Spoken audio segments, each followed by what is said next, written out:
My name is Indigo Dudley, and you are watching Black News Tonight. My name is Jeff Bulls, and you are watching Black News Tonight. My name is Cecilia Olvera, and you're watching Black News Tonight. My name is Dre Parsley Williams, and you are watching Black News Tonight. My name is Charles Allen, and this is Black News Tonight. Welcome to our show. We're so excited that you're here. We have a great cast ahead of us tonight. Listen, this is an open forum. This is a conversation. This is definitely going to be fun. We're going to try to keep it as lighthearted as possible, but I want you all to understand that we're dealing with serious situations. So please, we're going to play some clips and things of that nature tonight. So we will prepare you if the child should not watch. So I will keep you informed. We're going to have a great time. This is an open forum, like I said, so right away I'm just going to bring our whole cast back with us and get ready to go. Listen, we have great people with us tonight. Look, I'm still learning, y'all. This is hard. All right, we have great people with us tonight. I want to introduce you to the cast. We have one that is still coming. He's having a little bit of connectivity issues, but that's normal when we're doing things like this. You know, the virtual setting, it's evolve or die, and that's the whole point.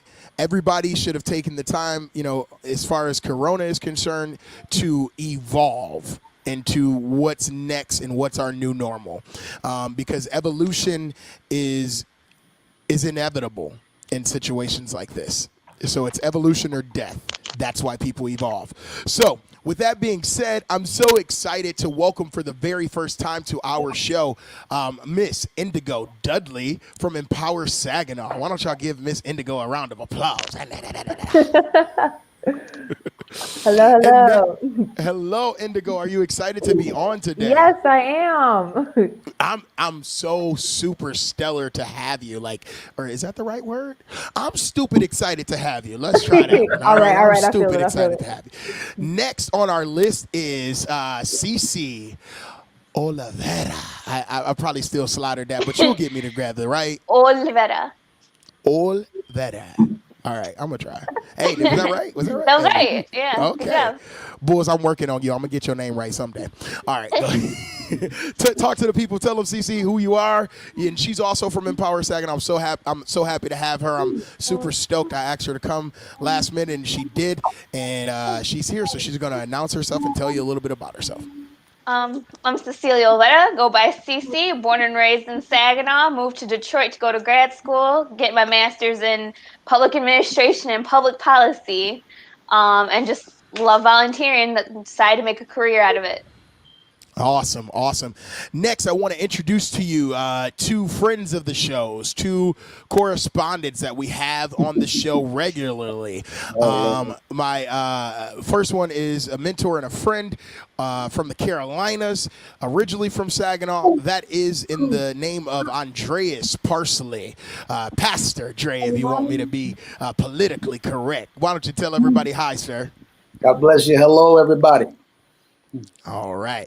Anything you want to say besides hello, everybody? Oh, man, listen, we're excited to be here once again to assist in speaking on issues that are relevant and relatable to our community.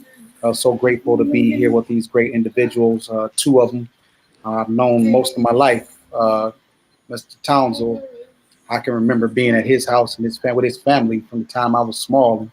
I went to high school with Jeff. And so grateful. Obviously, my experience with you, Charles, has been always wonderful. So grateful for the familial connection that we have. That's historical. Glad to meet the two young ladies who've joined in with us as well. Excited about tonight and what we're going to be discussing. Awesome. Thank you so much, Pastor, for coming on the fly as well. Listen, the next person is one of my right-hand guys. Jeff, if I call this guy and I say, Jeff, I want to do some breaking news. Jeff, I want to do some quick coverage. Jeff, can you come? Jeff, can you be there? Jeff, if you there, I'm okay. Man, listen, when I tell you that my brother will sit in his work coat and make sure he can be here for Black News Tonight. So correspondent and friend to the show, Jeff Bulls is back in the building, a.k.a. Jeffrey X. Go and say hello to the people, sir. Greetings, everyone. Glad to be on. Appreciate you. Listen, I'm so happy to have you, Jeff Bulls. I'm so excited to introduce the next person that's on the show for the very first time. This is a speaker. This is a poet. This is a black activist. This is my friend. And unfortunately, he has the same name as me. And y'all know how bad that is for my prima donna self. But with that being said, none other than Mr. Charles Townsend. And I'm your namesake because you was born first. So say hello to the people, Charles.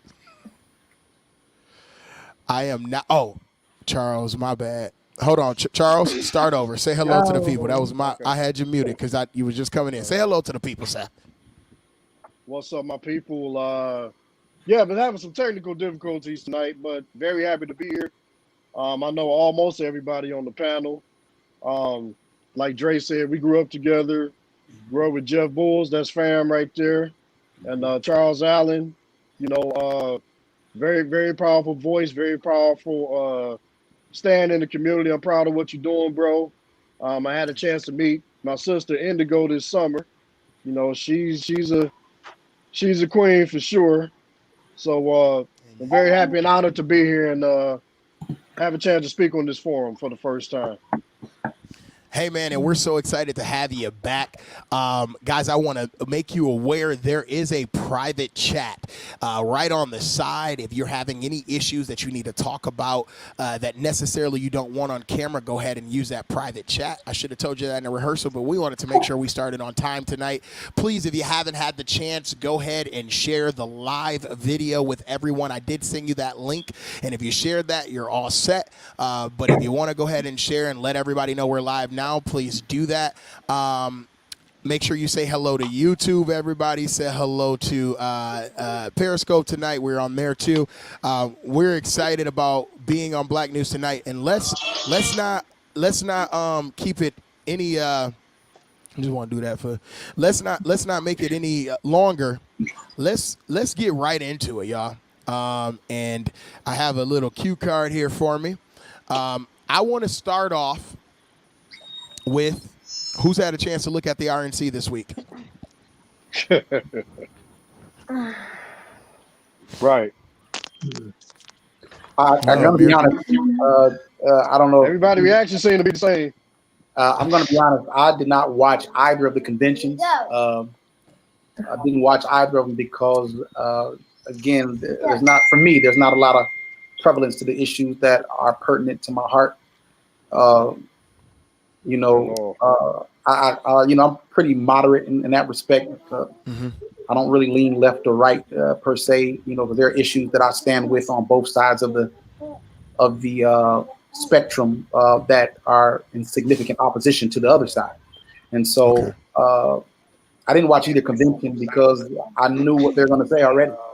One side was going to attack the current administration. The other side was going to attack the prior administration, and so there was no need for me to see what was there. I got to see the highlights on headline news. I stopped watching CNN and Fox because I just couldn't take it. So I just watched headline news because they keep it comical, and I'd rather laugh at their foolishness than participate and enjoy it. And so Right. It's so funny that everybody on this panel responded that way about the RNC. Let me tell you why. Because I started off this week, and I said last week, because we covered the DNC, I told Jeff this, I told Danger this. I said, listen, we about to cover the RNC, and it's got to be done. And I got to do it because I got to be this independent news thing, and I got to make sure I keep the coverage right, and I got to make sure it's open and it's all inclusive. Bro, that first night, let me tell you something. It was just me. That was the mistake. I should have never been up there by myself. Jeff was working, and Jimmy wasn't available until Wednesday. Listen, the opening of the show, my stomach started getting sick. Now, I'm not saying that I lean. Actually, this is the first time I'm saying I'm probably independent more than I'm Democrat or more than I'm Republican. Oh man, all day. And that's I think with younger people in general, like we don't really tend to like hardcore associate with a party like maybe our parents would. Yeah. Right. Mm-hmm. And I think as we all know, that's old. Like it's out. that's what our parents did. Like, you know, our parents had the signs. Our parents made sure that we knew who they was voting for. Like, I still remember Carl Williams as, you know, my parents' guy. That was my parents wanted him in the 95th district so bad. Like, it was important to them. Like, it, you know, they cooked breakfast. They did this. They did that. So for me, politics has always been Democrat. Like, that's, you know, that's how I was raised. Yep. But I watched the DNC too. And it didn't make me feel less sick than the RNC. The only difference between the RNC and the DNC really is, do you like your pandering with some gaslighting or not? Right. Well, CC, The you hot said sauce. little hot sauce in the bag, swag. Yeah. I'm Okay. kidding. Okay, I never met that sister before, but I'm honored to meet her tonight. That's all I'm saying. Because she, Look. you know, Look, You know, CC's quick, that girl. quick synopsis right there. because that's what it's all been about, man. The whole mental enslavement thing. You know what I'm saying? It's like from generation to generation to generation, that's all that was preached to us. You have to be Democrat. You have to do this because that's all that matters to us. And that's been one of the biggest lies ever told, man. Right. Like, if we don't go independent, we are losing out, to be honest, because neither side give a damn about us, to be honest. Right. And listen, I definitely I would have to agree with you. And I'll err on the side of caution and say this. In no way will I ever try to sway anybody's vote, unless it comes to something that's a lie. But it ain't my job to sway you to vote for nobody that I want you to vote for. But it's definitely my job to give you all the information that I possibly can give you, right? With that being said, though, I feel like in this community, in this climate, where we are right now in the America that we live in today,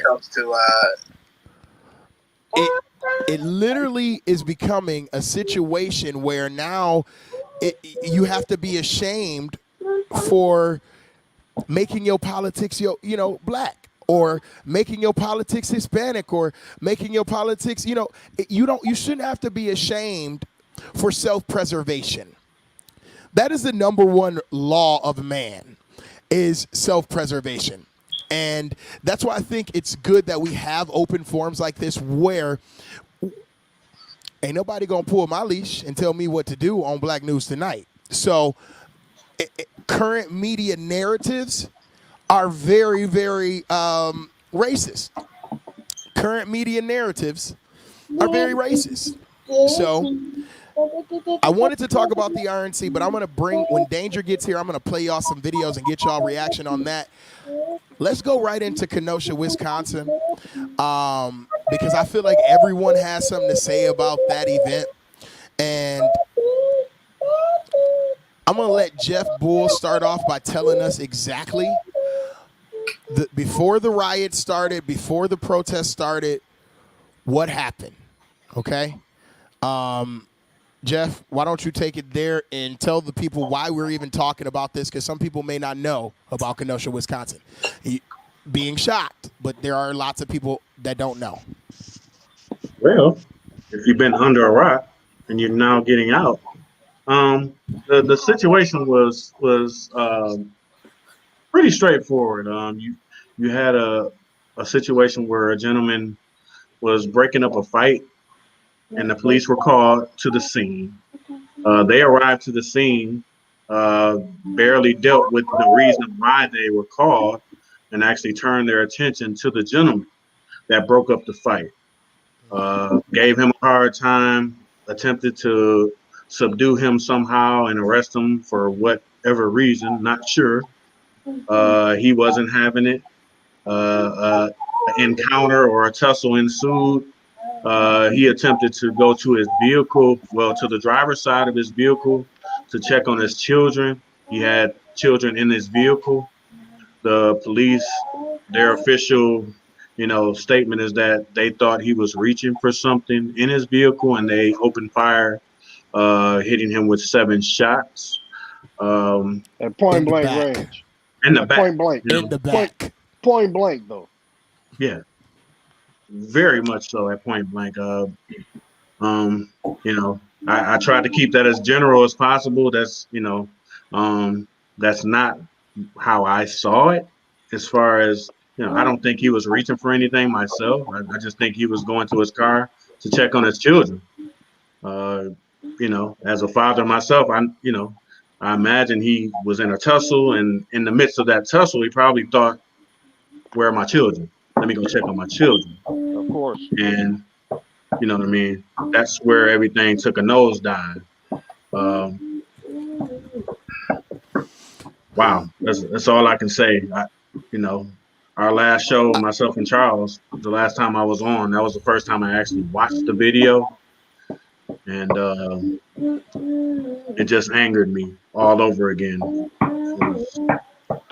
Nothing Right. about that encounter. They can't sell anything about that encounter as good police work or even good tactical police work. You know what I mean? Because even if you felt like he was going for something, wouldn't you back off? Wouldn't you, you would retreat, take cover? Hey, don't do that, Or here's a thought: before he even gets to the door, if you think he's going for something, how about That part. tackling him, taking him down? Stop Yeah, him from even getting to it. Why, Yeah. why does it take firearms when you got 3 trained professionals right behind the man? Train. And he's unarmed. Yeah. That Yeah. and I think people don't understand why at this time did we need that. Oh, Dre, I'm sorry. You know what Go, I mean? go ahead, Because Dre. even if you felt like he was going for something, You watching the wouldn't you show, back aren't off? you? Wouldn't you, You are you would watching the show right retreat, now, aren't you? take cover? Yeah. Yeah. Hey, don't do that. We're hearing the lag We in can your hear it. audio, sir. Oh, sorry. Wow. I was trying to share it to another page. I apologize. No, I appreciate you. Keep watching it. Open all y'all phones up. That gives us, please do that. If you haven't, but turn your volume down. But open all y'all phones. Bugs, I thought I was watching Kung Fu Theater for a minute. Like, yes.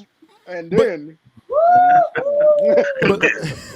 But listen though, when we talk about police de-escalation and all of those What's that things, in the background?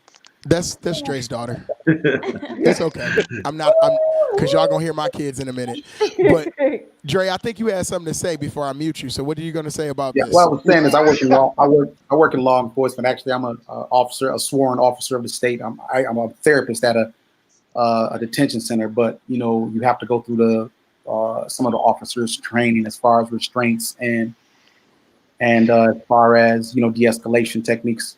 And oftentimes, individuals are, just to be blatantly honest, some individuals who don't get it or are not, as skilled in that particular arena are, helped along. And oftentimes helping those individuals along, causes for duress in the sense that they're not very skilled in the areas that they need to be skilled in. And that causes obviously situations like this. And so, saying that individuals are trained is something that should be said with quotation marks, as well as under the guise of okay, they're trained, but oftentimes individuals are not held to the highest order and standard as it relates to some of those techniques. So I just wanted to make sure that was added to the equation. Yeah, because there's trained and then there's properly trained. I would say there's training and then there's mastery of what's being trained on. I think I don't think a lot of times people go for mastery. I think people push people to go towards sufficiency rather than mastery, and I think that's two different arenas. I guess on that point too, like a lot of people don't know this about myself, but my education background is in criminal justice. I don't exactly go out there and broadcast that. Well, the you thing did about tonight. yeah, the thing about that is, when it comes to this and when it's going to be looked at further, the policy itself is going to it's going to justify that action. What bothers us as people of color, and what bothers us as civilians, is we can see the obvious disparages in how that would be handled between races. like Mm. like we see that it's out in our face. We see it every day in everyday life between a white individual in that situation and a black man or a person of color in that situation. Unfortunately, though, like you said, it suffices. It checks the boxes, so it's going to be policy justified, which is just it's sickening. Wow. Policy just I had a conversation with my mentor today before I was even talking about doing this show. I mean, I knew that I was doing this show, but I was talking to him about the situation in Kenosha, and the thing that he said to me, and it was groundbreaking. He said to me, "Nobody cares unless they die." Mm. And I said, "Well, what do you mean?" He said, "Well, the difference between George Floyd and Breonna Taylor is they can't speak. They're dead." So racist people always equate, well, at least they didn't die. At least they didn't, they're still alive. So at least, they resisted, so at least they didn't get killed. So it's a dehumanization is what Mm. it is, and we need to make sure we're clear on that. The fact of the matter is that we were not brought here to be citizens. So let's not get that twisted. We are now. But it took 100 years to fight for those rights.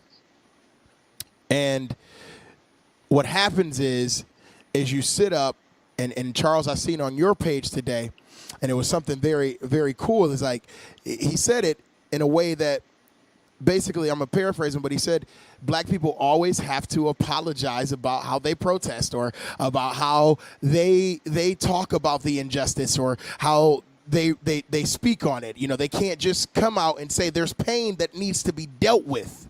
Or apologize for being killed. Or apologize that if you're dead, you can't even apologize for it. But we literally haven't. We're literally in a situation where people want us to apologize for being in situations that we didn't ask to be in. Mm.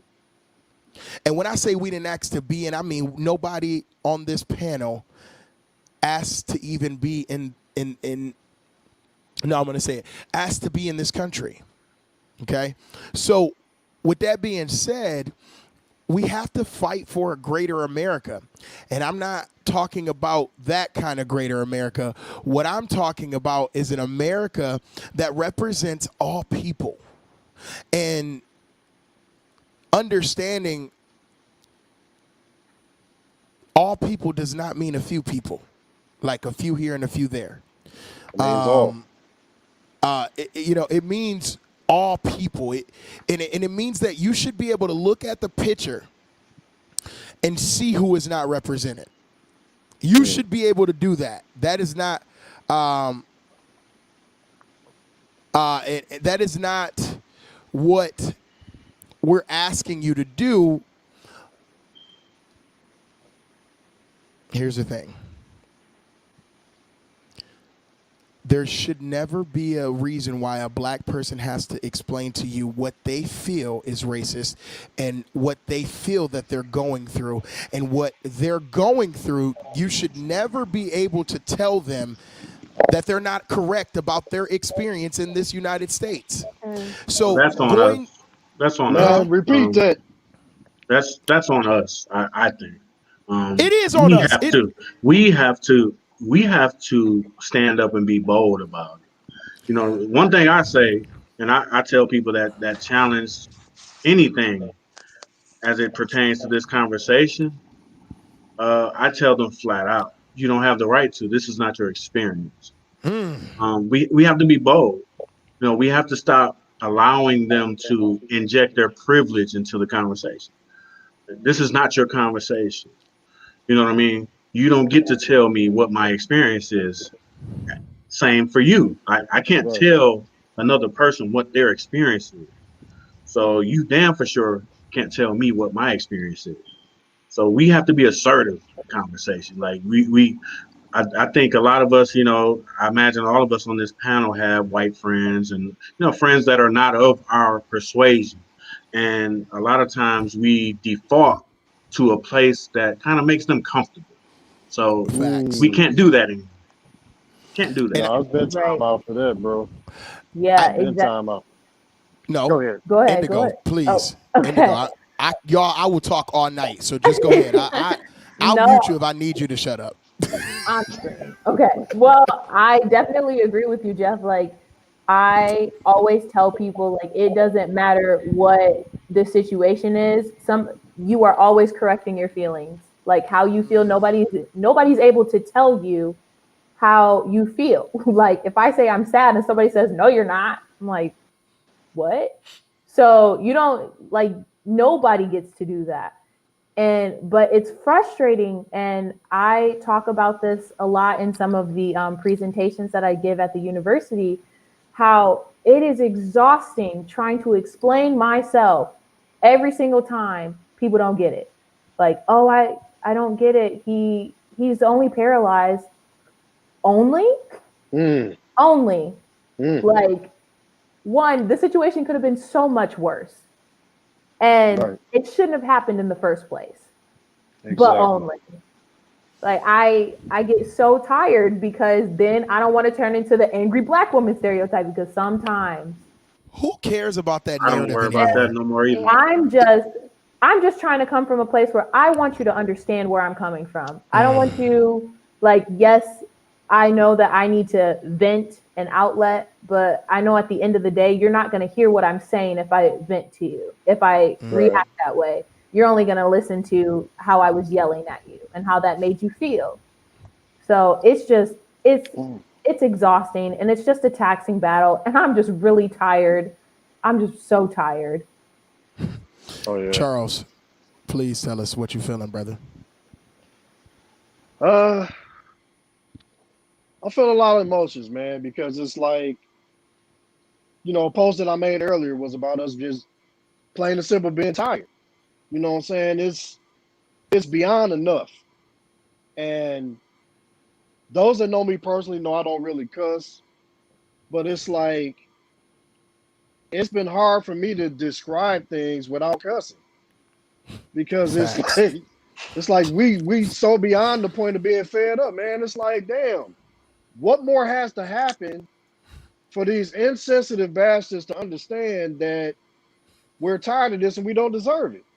Like the sister just said, he's only paralyzed. How dare you say that? This man's whole quality of life has changed for life now. He will never be the same again. He's not even guaranteed to live through this. You know what I'm saying? And it's like Right. he's trying to break up a fight. But you have this 17-year-old bastard that rides all the way down there to help with the protest, to help defend stuff that's not even related to him, kills two people, makes another person lose an arm. People are pointing out to the cops that he's the shooter, that he just killed these people, and they just allow him to walk past them with an assault rifle. An assault rifle. And they want to have Walk. the nerve to say we thought he was reaching for a weapon, but your actions show that your attempts to stop him from getting to the vehicle was tugging at his t-shirt. Wow. That's y'all Versus trying to prevent him from getting to a weapon. Please, wait, guys, you're gonna hear me call this. Danger, can you put the picture up of Kyle, please? Mm. So when we talk about stuff, I want to make sure we're able to talk about it. I don't know if you guys see Kyle, but Kyle literally has when I was a kid, we called them butt inspection gloves on. But gloves on, Hmm. So he doesn't leave any fingerprints. any fingerprints.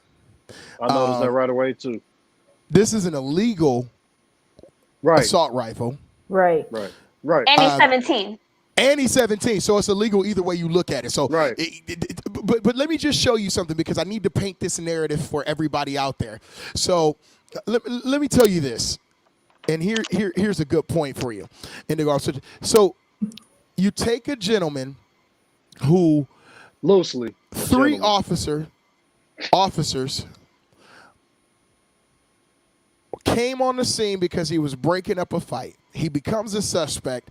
You now want him to, you want to apprehend him, put him under arrest. Right. He doesn't want to do those things. Especially with his kids in the car. Nobody wants to do that with their kids in this car. Right. With their kids in the car. So you shoot him in the back 3 times, and I just want to show everybody how it makes me feel. So not only you shoot him in the back 3 times. 7 times. 7 times, excuse me. 3 cops shoot in the back 7 times. I know it's 7 times, but I'm thinking about the 3 cops behind the man. Like, now, all of a sudden, the narratives come out in the paper or on news media. Y'all need way more explanation for Kyle, who's traveled through state lines with an assault rifle, with his mom, with his mom, who brung him there, who killed peaceful protesters. Y'all need more information to label him the criminal, the Marxist that he is.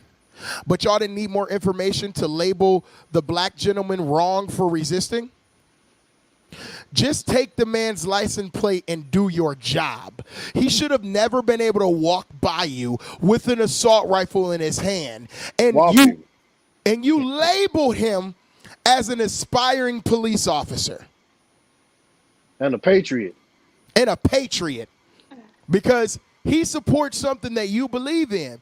Stop finding black people that think like you think and actually deal with the whole thing and find out why there's so many people marching in D.C. today. Like, why?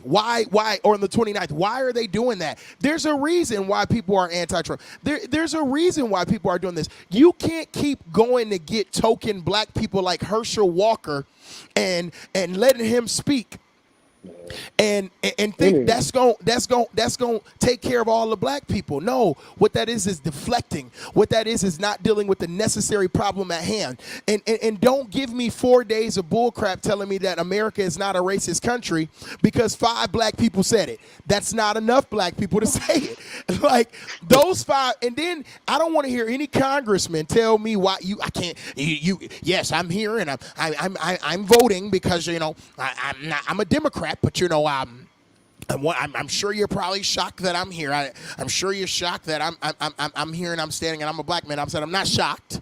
It doesn't confuse me. Money will make people do anything. Right. Check that bank statement. And so many older people are just so used to white appeasing. I mean, like just because you find a handful of black people, of people Say of color, that word again. Say that word again. Appeasing, and we see it so much in Saginaw, especially. But just because you find like a handful of black people and people of color to say that Donald Trump isn't racist, like that doesn't make my experience, the experience of everybody in my life, more or less valid. Like we all experience racism on a daily basis. I'm just still taken aback from the fact that like his mom supplied that little boy's mom, because he's a boy, he's not a man. I don't consider him a man. Right. That little boy's mom supplied him with the weapon, dropped him off. This was planned. Right. And how are you going to tell me racism doesn't exist when that incident happened? How are you going to tell me? Why isn't she in jail? That's aiding and abetting. That's aiding and abetting. I can think of a myriad of charges. Yeah. She dropped him off knowing nothing would happen to him, though. How about that? Boom. How about that part? She did. Exactly. No, Charles, you're right. You're right. She knew nothing would happen to him. Must be nice. Versus my mama's mad at me for protesting. That's privilege. Because she thinks it's dangerous. Okay, Right. I'm over Speaking here of- writing numbers on my arm, making sure because I only have my mom's phone number memorized still. Sorry. But like I'm over here writing numbers on my arm just in case. Making plans to get my bills paid just in case. Where's my dog gonna go? listen, no, but the funny thing is, y'all, is like, here's the thing though. I had a conversation with one of my Caucasian friends, and I even hate to use the word Caucasian friends, but Right.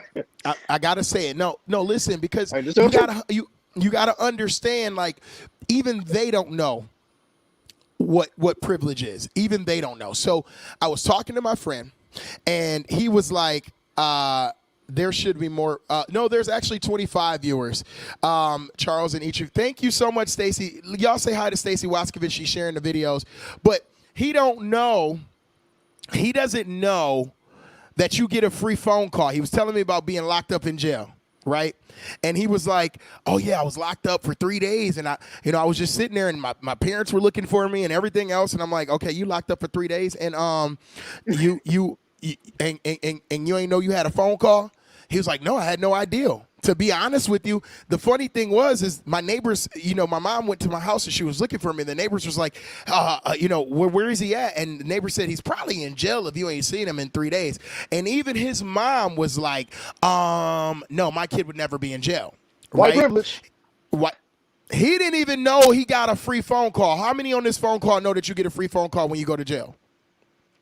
I've never been to jail, though. I know that, though. I've never been to I've jail, never but I been, know. but I know. I know. Why do we know? Whose mother told you? Raise your hand if your mama told you that you get a free phone call. No, I just we got hood cousins, so we know. Okay.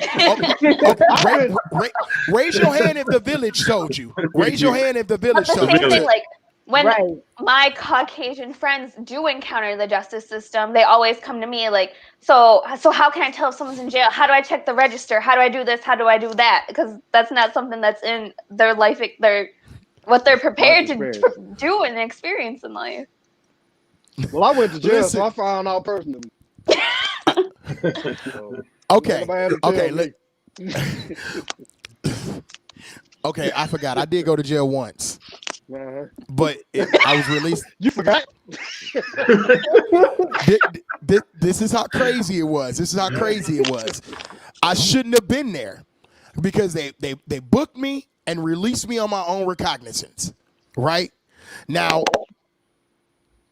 I'm not going to talk about that experience, but it was not a great experience. It happened in Ithaca County. I'm not going to talk about that experience tonight, but it was not a great experience. But listen, though, Dre. Yes, sir. Let me ask you a personal question. You got me. I'm a pretty transparent guy. Not personal, regarding the show, okay? When you are pulled over, sir, do you put your hands on the steering wheel? No. Where you put your hands at?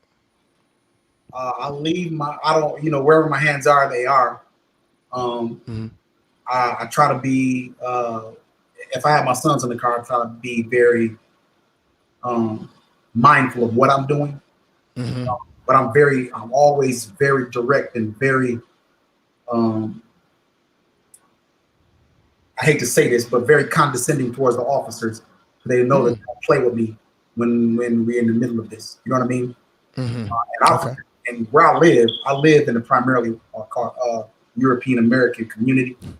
And, the roots of the word Caucasian are bad. You can research that on your own. Well, I don't like to tell people to do their research, but I don't use Caucasian because of the roots of that word and the scientists and the ethnologists who created that word under the symbolism that Caucasian was a superior race. And so all Americans because of that. But anyway, I live in I appreciate it. I live in a primarily European American community. And so because of that, I've lived here 14 months, 15 months, and I've been pulled over at least 8 times within a mile and a half of where I live. One day, I was pulling out of I was getting ready to pull out my driveway, and a police officer saw me when I came out the house the first time. And I was putting some stuff in the car. I was getting my son. And I came out the second time, and I noticed he was at the edge, getting ready to go past my driveway. So I waited, and I started backing up out the driveway, and he waited for me like 4 minutes. You know what I'm saying? See, facts. See, I know I've that had that feeling, happen. Dre. Yep. I've had that happen myself in Saginaw. And I pulled out, and he waited till he got about not even a mile from my house, pulled me over, and it said my insurance, my plates have been revoked for my insurance. Now, I was killing him when he was talking. I'm like, you're lying. You know what I'm saying? He's like, well, they took my plate, so why did I have to go get a new plate the very next day? Because they was like, oh, I had to take my information in. You know what I'm saying? And they're like, I don't know why he took your place. He should have took your place, blah, blah, blah. That's the kind of stuff that I deal with. Driving while black, being an African-American. I'm a pastor. I'm an upstanding citizen. I pay my taxes. I got insurance on my cars, all that kind of stuff. And you light skinned. And I'm licensed. Who said that? Oh my goodness. Who said that? Bulls. Bull, come on. No, wasn't me. Wasn't me. Oh, dang. Wasn't me? This time. The reason and so it's not. It's man. It is the worst conundrum to be an intelligent, intellectual, affluent person of color when they have not validated you as someone who is one of them. You know what I'm saying? Who's token? Yeah. And so, and if any of y'all know me, and I know Charles knows more so than everybody else, I am a confrontational dude. I'm going to come to you. You know what I'm saying? Thanks. I'm not the guy that's going to sit back and be like, oh, okay. No, I'm going to tell you exactly what it is and how I feel about what it is. And if I'm wrong, I'm going to apologize. But when I'm right, I'm going to let you know that I'm correct and that you're not in order in this particular juncture. So, we've had an interesting relationship because I went back to the police station, to the department, and proved to them that my insurance and they could give me an answer why. You know what I'm saying? My stuff was taken. And so these are the things that we have to endure as African American men. And one time, and I don't mean to dominate the time. I apologize. One time I had my handicapped son. My son, he was born with hydrocephalus, and so he has some developmental delays. He's 23, but he still has some developmental delays. You know what I'm saying? And so he's living with me at the moment because we want to try to work him towards independence, blah, blah, blah. And I had to check the officer for trying to get my son's identification in the front seat of the car. And I'm like, you're not going to take his identification. You're not going to get anything from him. This is my developmentally disabled son. And you're going to either talk to me or you're going to have to call somebody because we're not doing this today. You know what I'm saying? So this is the stuff. And I was not even a half a mile from my house at that moment. You know what I'm saying? And so these are the things that we have to consistently endure. I believe at this point they probably targeted me a little bit because he think he tough. That's what they probably say. Oh, he think he tough. Yes, I do. I will fight. Negro. You know what I'm saying? I don't really care. And so, okay. I'm gonna tell him Jesus says right after that. Right after. Love that. Okay, so first of all, Lisa Coney says, I hope you all vote and encourage other millennials to vote. Listen, I'm a millennial who believes in voting, Lisa. Cece's a millennial who believes in voting. Indigo's a millennial who believes in voting. I don't even know if Jeff Bulls and all these other guys are millennials, but I would say I don't think Indigo and I technically are millennials. No. I read a tweet that I was the honorary member of the Black Eyed Peas, so I accept that one. Maybe Gen Xers? Y'all Gen Xers? They millennials. Okay, unfortunately, but like I identify up, so. I'm sorry, you a millennial. We not about to do that. You a millennial on my show today. CC and Indigo millennial. Because let me tell you something. Them y'all gens will not be right until 20 years later. That's when they gonna start talking about y'all gens. I did not start claiming after they did that Tide Pod stuff. I was just gonna say. That ain't me. I don't know who that is. Listen. I want to make sure we continue to be interactive. So let me tell you what the comments are saying. Do you guys see the comments coming through? Yeah. I want to pull a couple of these up. So Ray Amanda said, she said, y'all stop tiptoeing and just say white and quit feeling obligated to tiptoe. Okay. I didn't. I don't believe anybody's black. I don't believe anybody's white. I don't believe anybody's black. Right. I don't believe. I don't believe anybody's white or black. Those are opaque and all colors. Okay. That's the melanin. Drake. I'm gonna follow European Americans because that's what they are. European Americans. Okay. All right. And now Stacy says, and Stacy's one of my good friends, she says, same for us. We tiptoe on what to say. Black, brown, African American. Charles and I have had this conversation, and we have. And you guys, I'm gonna tell you something. I prefer like people of color, because I personally don't necessarily agree with us trying to find a term for all black people in America. And the reason why is because black people are from the cradle of creation. And when you're from the cradle of creation, that means we're spread out all over the world.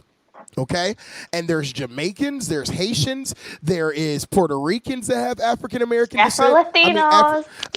Yeah, Why right. I say blood clot. Lineage So- is important. Right. Lineage.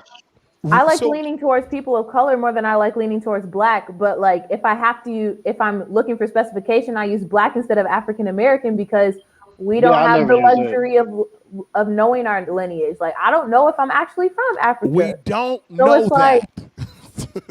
So A lot of us were here already. Yeah, you assuming thank that you. I'm African American is nice, but the real term is black. So I never use that word. I hate that word. What? Anyway, Which one? I'm sorry. African American. Oh no, Charles, you're free to speak. I just might cut y'all off at some point. No, everybody free to open. yeah. No, that's why we're doing this, because I feel like too many times, like we gonna have this conversation every time a black person gets killed by a police officer, Tired or of every that, too. time. You know, we can't continue to have the conversation, but if we don't talk about this stuff, if we don't have open conversation, then European Americans don't get to hear the point of view that they need to. If we listen to Herschel Walker and that congressman that was speaking all that time, those people don't represent ideals that we have. Those people don't represent all people of color. Yeah, we're not May I listening say to that them they're not trying to. That's They're not trying to. Their purpose of doing that in that form was not for black people. No. It was to make white people comfortable in that form. And that money talking. Yep. So see, Guaranteed they got paid. okay, can we pause? I want to tackle this comment that's been brought up. yes. And I think I understand where, do I pronounce that as Bo? Yes, Okay. Mm-hmm. I understand where you're coming from with that.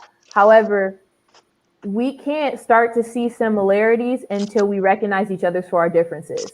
Like one of my friends, they put it very good. Like, I can't love you in spite of what you're doing. I have to love you because of who you are. So like, we have to recognize differences in order to appreciate that person as a whole. We can't just say, oh, I like this, so that we can disregard everything else that we don't have in common. We have to recognize those differences in order to appreciate the people as a whole. But I understand where you're coming from with that too. Yeah. If you can't see my struggle, you're not my ally. Flat out. You know what I mean? Flat out. Okay, here's Straight the up. here's the problem, y'all. I know Bo personally. I'm not gonna definitely. I know who Bo is. This is what I can say, and I think what I'm not gonna protect him. He put his comment out there, but I know that he doesn't mean it from a hateful place. Because Oh, no, I didn't take it that way. Oh I know. no, not at all. no, but I just want to make sure we control narratives tonight, because see, we can get off this thing and ruin people's characters and ruin their families, and I want to make sure that we make sure we keep it, because we don't want cancel culture on Black News tonight. And I want to make sure we clear that up, because if we keep canceling people, what we're going to do is get what we see the ideology of the Ku Klux Klan is. They want it to be racist, but they want it to be quiet about it. So what cancel culture does is make someone put on a hood. And we don't want them to have on a hood. We want them to actually tell us what they have an issue with, so we can figure out how we come to a common agreement, a common respect, understanding that if the taxpayer dollars pay for the police, then they have to protect all Americans. You know, you cannot tell a black man to not resist. Like, you can't tell him, don't resist. That's like telling a woman Oh, this was the best meme I ever seen in my life. And Amanda Ray Stinger brought that to my attention. You can't tell a black man not to resist a police officer so he won't get killed. That's like telling a woman to watch what she wears so she won't get raped. Amen. Same deal. Same deal. We sick and tired of you telling us what to do to stay alive. And When we listen, do everything to stay alive and it don't work. you know, And it's hypocritical. The same people that hate masks and actually went to the Capitol to protest I was going to being mention this told to earlier. wear a mask. You can't tell me to respect authority when you don't. Exactly. Wow.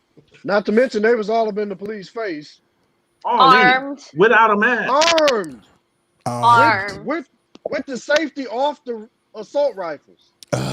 In the chamber of commerce. In the chamber. And I don't know if any of you guys have seen Vanessa Guerra live at the Capitol during that, telling, explaining the fear that they were inciting versus our little protests that we do. And when these protests do escalate and they choose to use that to validate like what we're doing, it's usually always incited by angry white people or police who arrive and respond very poorly. can we talk about this, Charles, for a moment? Please. I don't know if I missed this or not, but if we consider what CC, That works. if we consider what she's saying here, if we look at each of the riots that have transpired across the country, if we look at even what was happening in Kenosha, we don't see that it's ADOS people that are inciting the riots. They are individuals who are of European descent, who are breaking things, who are busting windows, who are turning over cars, who are setting fires. It's not people that are ADOS. And so the difficulty we're presenting. Provocateurs. Say that again. Provocateurs. Yeah. Agent provocateurs. Yeah. So the difficulty we're presented with is how in the world do we? So someone wrote on there, how do we come to a common ground, right? The first thing is the way to common ground comes with being honest about what's actually happening. Okay. Facts. If you can't be honest about what's actually happening, then you can't ever come to a common ground. We have the most sensational manipulating of information administration ever in the presidency that's happening right now. These individuals know how to tell a lie enough times where people will believe the lie, no matter what it is. And so now we struggle because we have a gentleman a young man, 17, who has weed charges, who has intoxication charges, who has fighting with police charges, all these things. High school dropout. Huh? Yo. High school dropout. High school dropout. All of these things who have been dropped down, right? But he never goes. Charles, you're just gonna have to interrupt, brother. He never goes to detention. Go ahead. I just want to drop something on y'all real quick that I just found out, bro. Chadwick Boseman just died. Yeah, I know. I just saw it. I just posted that. Yeah. Chadwick. Yeah, he died of colon The guy cancer. that played Black Panther. You lying. Both No! Chadwick Boseman. Yes. Chadwick that play. Wait. Who? Which one? Wait, what he die of? Colon cancer. Are you talking about like Oh my goodness. T'Challa? Colon cancer. Yes. T'Challa died? Oh my Man, God. T'Challa. Danger, please get us a tick that says rest in peace. Find out his Chadwick Bose. Oh my God, please get us a tick. Oh, I seen Jovan McMillan told me that, but I had no idea that's what he was saying, yo. what the? I just thought he was saying something about Black Panther. I didn't know that. Oh my God. I didn't even know he had colon cancer. You're lying. I don't think it was publicized. But if you saw Oh, a my couple goodness. pictures of him a few months ago, he was looking real skinny. You know what I'm saying? Yeah. For a And minute. something wrong with him, but no one ever said publicly. Rest in y'all- power to that brother. Rest in Did power to y'all- that brother, though. See that comment that came through and it was like, y'all say what you want. I got 25 years of service. No, I didn't see that. I see it. I'm not really sure. I'm not I'm following. not sure. Yeah. I'm not sure what that meant. Only 43 years old. I'm that comment. Man, y'all say what you y'all say and do what you have to. I got 25 years of service for this country for y'all to spread y'all word. What does that mean? You're basically saying no. he fought for our freedom of speech. That's what I'm gathering. Oh, I don't think it was I It wasn't a support. bad He thing. supports us. He supports us. Okay, He said Right. so. Hey, Yeah, that's my thank you cousin. for your service, Willie Broxton. Yeah, that's my Yeah, cousin. For your That's my service. cousin right there. Thank you for your service, brother. Like, we appreciate your service to this country, and we know that there is a debt that you paid, and that, first of all, frankly, to be frank with you, you're still not looked at as your cousin as a full American citizen, and you fought and you gave your hardest to. Well, actually, I just want to say this. We There's thank you history for in that too. there's Uh, history in that. Yeah, Lots the of it. red summer. That Oh was my gosh. that was actual black, people coming home from the service from overseas and were killed. Red In the summer. streets, Red like summer. animals, like So- animals. Listen, I support our military, and I support all of our veterans who have fallen during war. All of our veterans who have PTSD right now and are still not being treated as if that's a serious issue, a serious mental problem. We got to make sure that we keep doing our best to bring more light to that situation. These people serve our country, and then they come home, and it's like the war is here with them. When we come to the 4th of July, our veterans are very, very much so affected by the big booms and the loud noises, and us as Americans are celebrating something that is our Independence Day, and we don't even respect the people that made it possible for us to still be independent. And I think we need to revisit some of those things. Like, we as Americans have to get to a point where our partying and the way we like to support things and the way we like to do it, it has to represent all people. It has to be inclusive. It has to make, you gotta, if you, what's good for the gander, simple as that, everybody has to be included. We can't say that's another hypocritical topic. We can't say that we support the military and we support our troops and then stand by and watch them. A lot of them people are homeless. We don't support them. Let's stop lying about that. We don't support them. We support them. We support them symbolically by Amen. saying thank you for your service. But for me, I don't know about y'all, but love is an action word. What do you do for me? Like, don't say you support me. Make sure I got health care. Make sure I have somewhere to lay my head.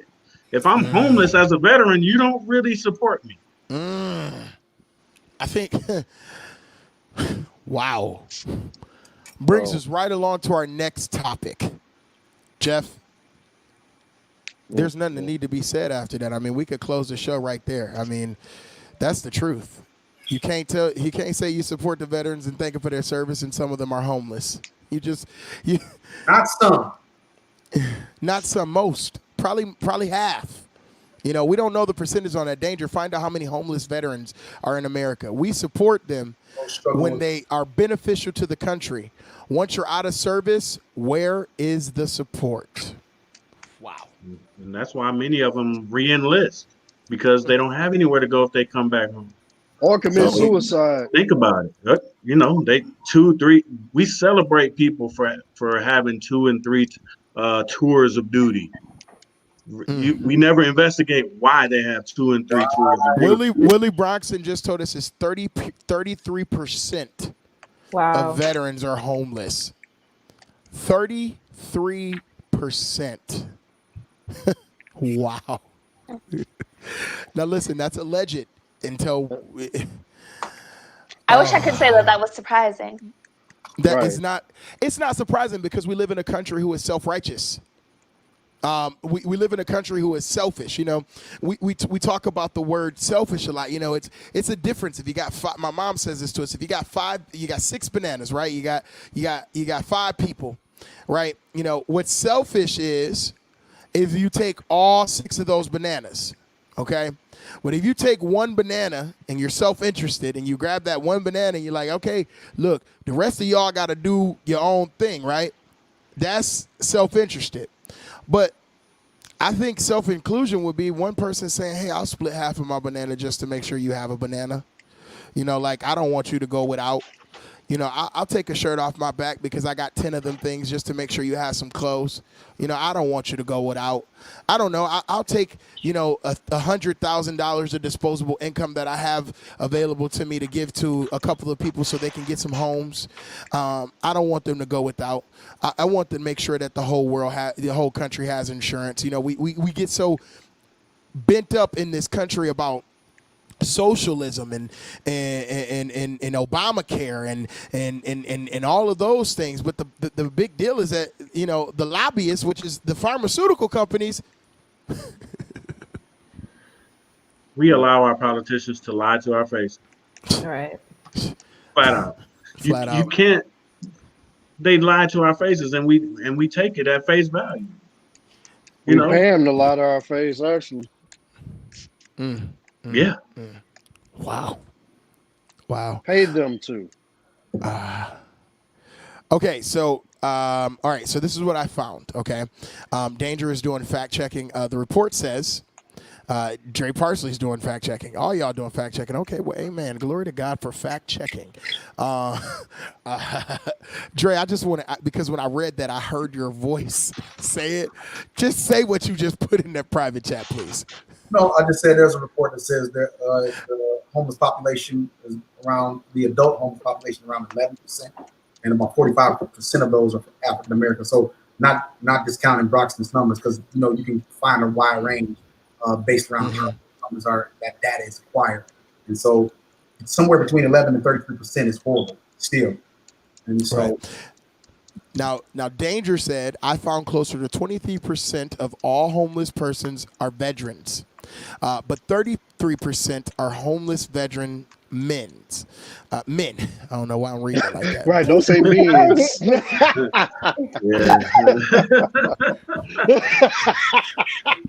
What percent of means? Men's. Okay. All right. Listen, I didn't expect to talk about veterans. So listen, what can we do? Don't y'all do that. I'm gonna get dark about that forever. What can we do? Oh man, what can we do? Huh? I needed that laugh, bro. I needed that. We needed to laugh because we're dealing about so many Danger. Find out about women, all inclusive here. What can we do to help our veterans? How as Americans does that become something, you know, first?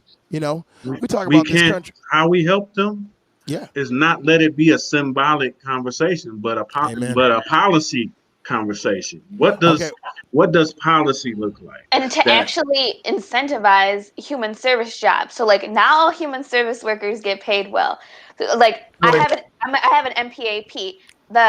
The business equivalent is an MBA. Someone who has an MBA has a much higher cap than my little $80,000 cap, where I'll probably cap out with my earning potential in my life. Okay. This also speaks to the social safety net, and that goes back to the socialism conversation, all of that stuff. We've allowed those terms to be demonized. America's already socialist. I mean, what are they doing? It's already happened. It's already happened. We have remnants of socialism in our way of life anyway. Yeah. But we've allowed it to be demonized to the point where we allow capitalists to drive the conversation. That you know, in all aspects. I mean, you think of the things that we've been dealing with from Reagan on up. You know, where you're talking about Reaganomics and trickle down. Come on, man. Like, we've been hoodwinked. I think, Jeff, also a part of the demonization is who is being benefited. You know what I'm saying? Because Bingo. when they think that the socialism is benefiting those people of color, ADOS people, then it's wrong. People need to get their own leg up. They need to do it on their own. Facts. When it's dealing with white farmers or corporate tax breaks, well, that's the way we build economy. You see what I'm saying? So the socialism demonization is built around who, not what. You know what I'm saying? It's built around who? Brings us right back to racism. I mean, you think of everything that made the middle class in this country. Yeah. And it was born of government. Government bequeathed a whole section of people.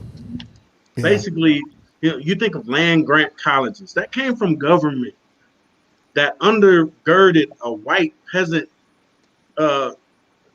section of people. To basically gave them free land.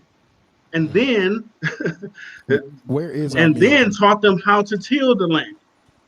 And then in some respects paid them not to farm the land. All from the government. Yeah. But even the GI Bill, which goes back to veterans, the GI Bill wasn't originally for black people. Not at all. It wasn't originally for us. But once we got in it, then entitlements became welfare. A lot of them were lied to and told them that they didn't even have a GI Bill. Listen, We weren't even in it until the New Deal. Yeah. We weren't even in it. my son is a Marine right now, man. My son is a Marine. He's stationed at Parris Island in South Carolina. And I'm telling him, we got to prepare for your life after this because we don't know what it's about to look like. You know what I mean? It is savage because he made the decision to serve his country. And I'm proud of him for it. Wonderful. Really? But at the end of the day, they will find a reason to eliminate an African-American male based around whatever. And so I've already been preparing him. Like, well, we got to have a different answer. I don't, you might re-enlist. They may not accept you and re-enlist me. We got to find a different answer just in case. Because we can't trust anything, man. We can't trust anything. Hey, Dre, I heard your preacher voice coming out. I truly respect It will find the reason, huh? I truly respect our military, and I think, like, especially some of the people of color who have joined are some of the most selfless individuals, and I have so much respect for that because I have a very hard time going to help somebody or help something that has no intention of helping me. Like, I just have a very hard time. Like, I remember the recruiters coming to my high school and like, oh yeah, you should join the Marine Corps, come to the Army. Like, we've got benefits for you. And I'm just like, okay, but do y'all really? Do y'all really? I really respect, like, my uncles and my grandfathers have all been a part of the military. My cousin are, and mine too. I just marvel. I'm like, wow,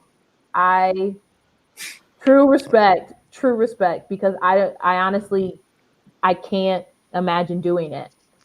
I really can't. Okay. So, guys, not to move you along, but first of all, if you're just tuning in, I see 16 of you are viewing. Please do us a favor, follow the Black News Tonight Facebook page and click that bell. That way you'll be notified every time we go live. Also, if you're just tuning in, why don't you do me a favor and tell me where you're viewing from in our comment section. Your comment can be on the screen as well. This is an interactive environment. This is what we call our open forum chats, town hall meeting, and we've evolved because we don't get to have those in person right now. Speaking of that, the next topic at hand. And now I want to ask everybody individually, and then I'll bring you into open chat. Charles Townsend, do you still wear a mask everywhere? Sure do. Jeff Pools, do you still wear a mask everywhere? Everywhere outside my home. Dre, do you still wear a mask everywhere? Certainly. Cecilia? Of course. Indigo? 100%. Now, are you serious about it? Or like when you just chilling with your friends, like you okay with it? I don't know where they've been. Right.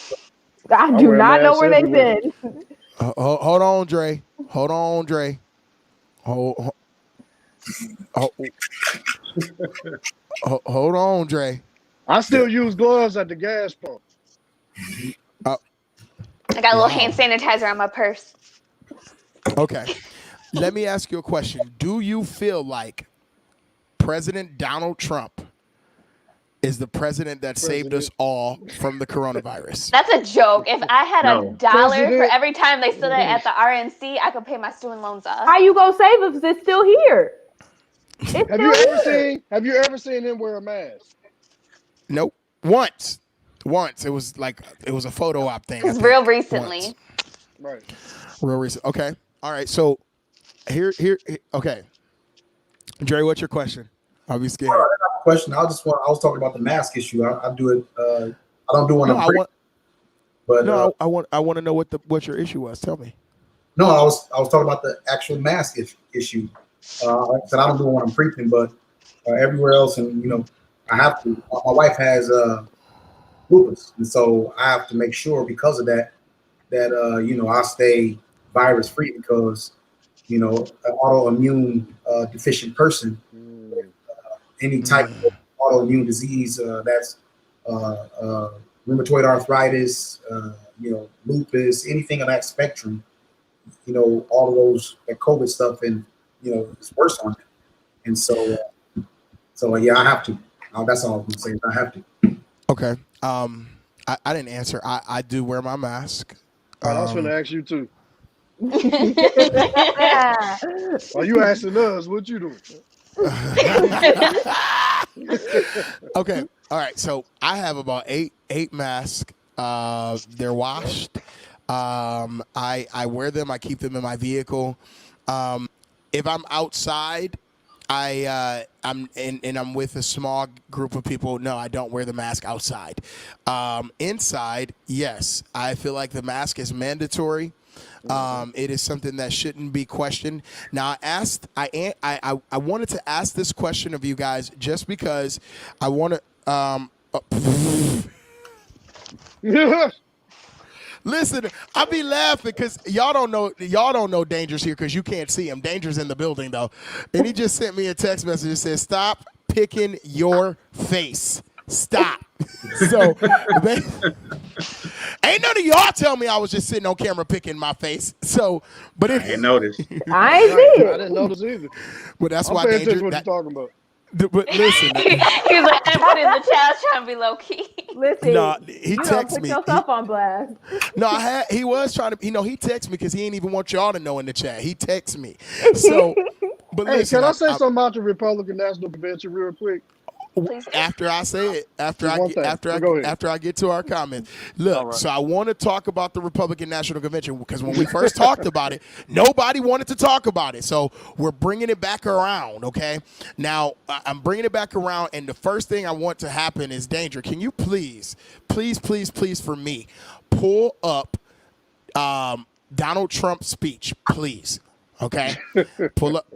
Pull up Donald Trump's speech. Charles, go ahead and tell me what you want to say about the RNC. But go I ahead. was gonna make a quick comment about Nikki Haley when she said this is not a racist country. That's a lie.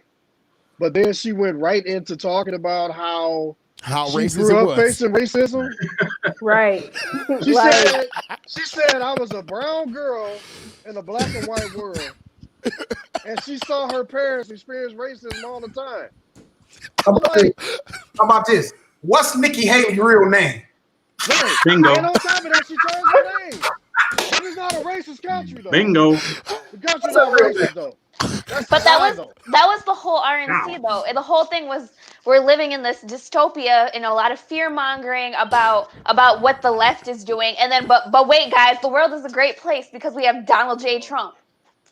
And what I did, So which is really- it? Which is it? where? Y'all contradicting really- No. yourself. What I really didn't appreciate though is that how much they used us in their whole convention. And religion. Like Oh Right. my that was God. like I am a we're doing religious this for the person. blacks. Is yet Black to people have no come. What the hell? I don't want Right. it. Wait. I don't want it. And Charles, I said this the other day when we were all talking, like you, me, Indigo, in the group. Like my people be embarrassing me. I just be Wait, is she up? yes.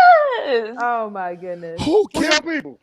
Who's your people? Guilfoyle? I'm talking about Latinos, Hispanic, like Oh, Yeah. They do. They did that. But wait, though, y'all. I don't want to there's some get. Latino coons too. I just want to make one point, Cam. Charles, if I can just make one point here, I probably won't say Please. it. I want. Why? Because I dominated the time. I just want everybody to consider. We have 2 hours to talk. Oh, okay, good. Well, let me say this. I just want everybody to consider this point. If Donald Trump were the CEO of any other organization, the board of directors would have asked him to resign by now. You know that? If he was a pandemic, damaging the country, causing the finances to drop in a major way, riots and violence within the people that are a part of the organization. If he was the CEO of any other company, they would have fired him or asked for his resignation by now. They would have found him Facts. incompetent to lead. Exactly. If by chance this was Barack Hussein Obama, Oh, come on, bro. He'd have been impeached so quick, baby. Right. Boy. He would have been in The prison. quickness. He would have been in prison I just want to or dead. deal with this. I want to deal with this. If this had been Barack Hussein Obama, who had the same failures, they would have impeached him and removed him from office. He would They have were- been dead or in prison. Or he would have been a one-term president. There'd have been no question. No question. But because this individual panders to the alt-right, Yep. the evangelical community, and the so-called arrived people of color, he is maintained this spot and position. I don't want to change the course of this, but let's talk about why this man has not been forced to resign or has not been impeached because of incompetence in the job. You know what I mean? Because he's a master. He's a master of manipulation, man. I mean, you think of what changed with COVID-19 when COVID-19 first dropped. I mean, when it really hit the mainstream, March maybe. It was everybody was afraid of it across the board. Yeah. But once epidemiologists said that African Americans were more susceptible, white people heard we can't get it. That's when it changed. That's when the whole bottom fell That's out. when the whole thing changed. When they thought black people can get it, but white people weren't really susceptible to it. Let's open the country back up. Latinos can get it. Y'all tripping. Let's open this back up. They're the ones that are going to die, not us. Open it up. Right. And he capitalized on that. I'm sorry. He capitalized on it. And he took it as a slogan. Open the country back up. Hold on, y'all. We have to remember Donald Trump's campaign strategy. His campaign strategy was to tell his base not to watch media from the jump. And I mean, I was in Indianapolis, and Indianapolis is a far right state. Okay, that's where the Klan started. Klan. That's Klan country. You can't talk. They just see a black box talking. That's where the Klan started. You can hear me. He right. The Klan. He right. Turn your camera back on. Wait, no. I'm in Indianapolis, and my boss looks at me, and she said, "Well, I'm going to tell you today, Charles, why you should vote for Donald Trump." Whoa. And I said, "Oh, baby, you don't want to have that conversation with me about why I should vote for Donald Trump if you want me to still be employed here at the end of it, because I will quit right now. I don't believe a job represents my politics, right?" I'm going to tell you why. So rule number one, you shouldn't. But she said, I said, have you watched the news? Have you watched the media? And she said, I don't watch the news. I want to vote for who I want to vote for, and that's it. So now, fast forward, here we are. In 2016, all the media, in 2020, all the media It's false news, alternative facts. Fake news. Fake news. But y'all got to realize how he desensitized his base, okay? In 1993, he said he was running for president. Yep. And he would run with the Republicans. And because Republicans vote on racism. He said this verbatim on a late show in a newspaper. And y'all don't get it yet? He also said he can kill somebody in the middle of the street and they still vote for him. He really could. And they would still vote for him.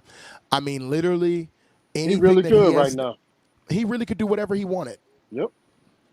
Whatever he wanted, because 170,000 Americans dead doesn't matter. From coronavirus, don't matter. From the police, don't matter. So let's kill Now- one person then. This is not about Trump, but I'm going to play his speech because it's good to get some non-coon people to comment on the RNC.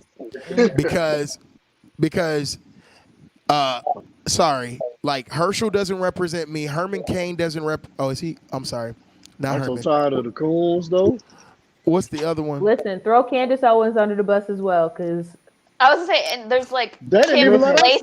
Kim They- Klacik's like the Democrats think that black people are dumb. I'm like, so you're also saying that black people are dumb. Right. Pay attention to your own words, dummy. Look, Well, they tossed Candace Owens to the side for Kim. Right. So that's why she's mad now. Like, they didn't invite me.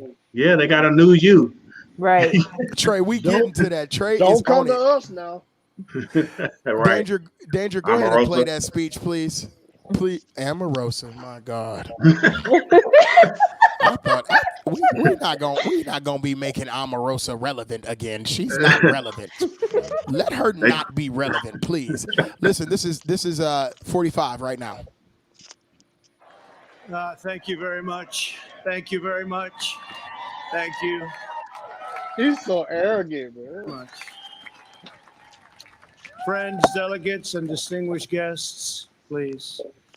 I stand before you tonight, honored by your support, proud of the extraordinary progress we have made together over the last 4 incredible years, and brimming with Yeah, hear them. confidence in the bright future we will God, what's build wrong for with the hair? America over the next 4 years. Did you literally get the wrong video? That I didn't remember seeing it rolling that much last We night, begin Danger. this evening. And- Our thoughts are with the wonderful people who have just come through the wrath of Hurricane Laura. We are working closely with state and local officials. Why is he always Texas, squinting? He Louisiana, always squinting. Arkansas, He need Mississippi, glasses. sparing no effort to save lives. While the hurricane was fierce, one of the strongest to make landfall in 150 years, the casualties and damage were far less than thought possible only 24 hours ago.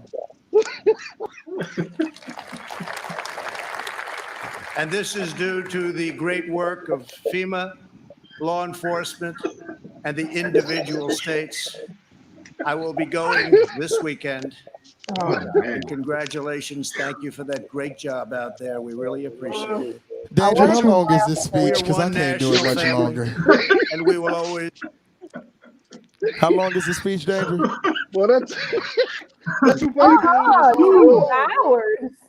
Oh, man. No, that's the whole RNC. Oh, okay. I just want Danger to show you this crowd. Really, I mean, we gonna. Come on, y'all. I can't listen to I'm it. crying real tears. Not a mask in sight. Not a mask. And Right. when I say that this definitely is the party of coronavirus, Yeah. the president of coronavirus, because like, yo, there was no mask. There was no 6 In feet sight. social distances. This is a proven fact that there's no federal plan for coronavirus. Even after all this time, there's still not a federal plan. Like a federal plan that says we're going to do this, we're going to do that. Oh, we got our first angry face. Yay. We got an angry face from Joan Timmons. Hi, angry. Look. What's That wrong? was, she mad. Right. And whatever. You Who gonna you talk say? about your feelings, or you just gonna stay angry? Who you say was mad, bro? Huh? I Who you don't say know. was mad? So maybe she pushed it by mistake. But Maybe it I was ain't gonna because she saw Donald Trump. Oh, okay. maybe it's because she's seen Donald Trump. I hope it is. Right. But I hope Right. you watch it and I hope you love us. But if not, that's fine. love Moving you. right along. But there was not even 6 feet social distancing, like nothing. Like everybody was on top of each other. Yes. And you brought frontline employees there Yep. who work with coronavirus on a daily basis. And you said this on the mic, and it was just like, what? So you mean to tell me you got all these people in this room, and you got exposed. frontline employees that have been exposed to COVID? If That'll they're a go back to these frontline, they've people. definitely been exposed at some point. And you're going to ask them to demask themselves because that's a cult. You know, like, you see people as they're on camera,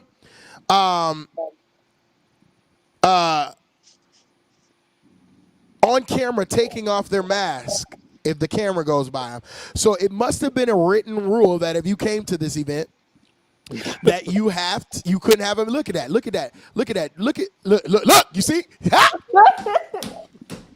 Man. I'm telling you, it was in the writer. If you come, you better not have a mask on. I'm telling you, I know it was. I ain't a fool, because did you see how quick when he realized his face was on camera? He's like, oh my God, I'm on camera. He's gonna get me Demasked. Let me demask. demask. But I'm gonna let y'all talk. What do y'all feel? I mean, I live in Macomb County right now. And so on a daily basis, I can go to Oakland and I can go to Wayne County and see how people are handling it. In Wayne County, people are taking this seriously. Why? People don't have great health insurance. People are poor, and people are people of color. We're more susceptible to get it. I come here and I go outside in Macomb County.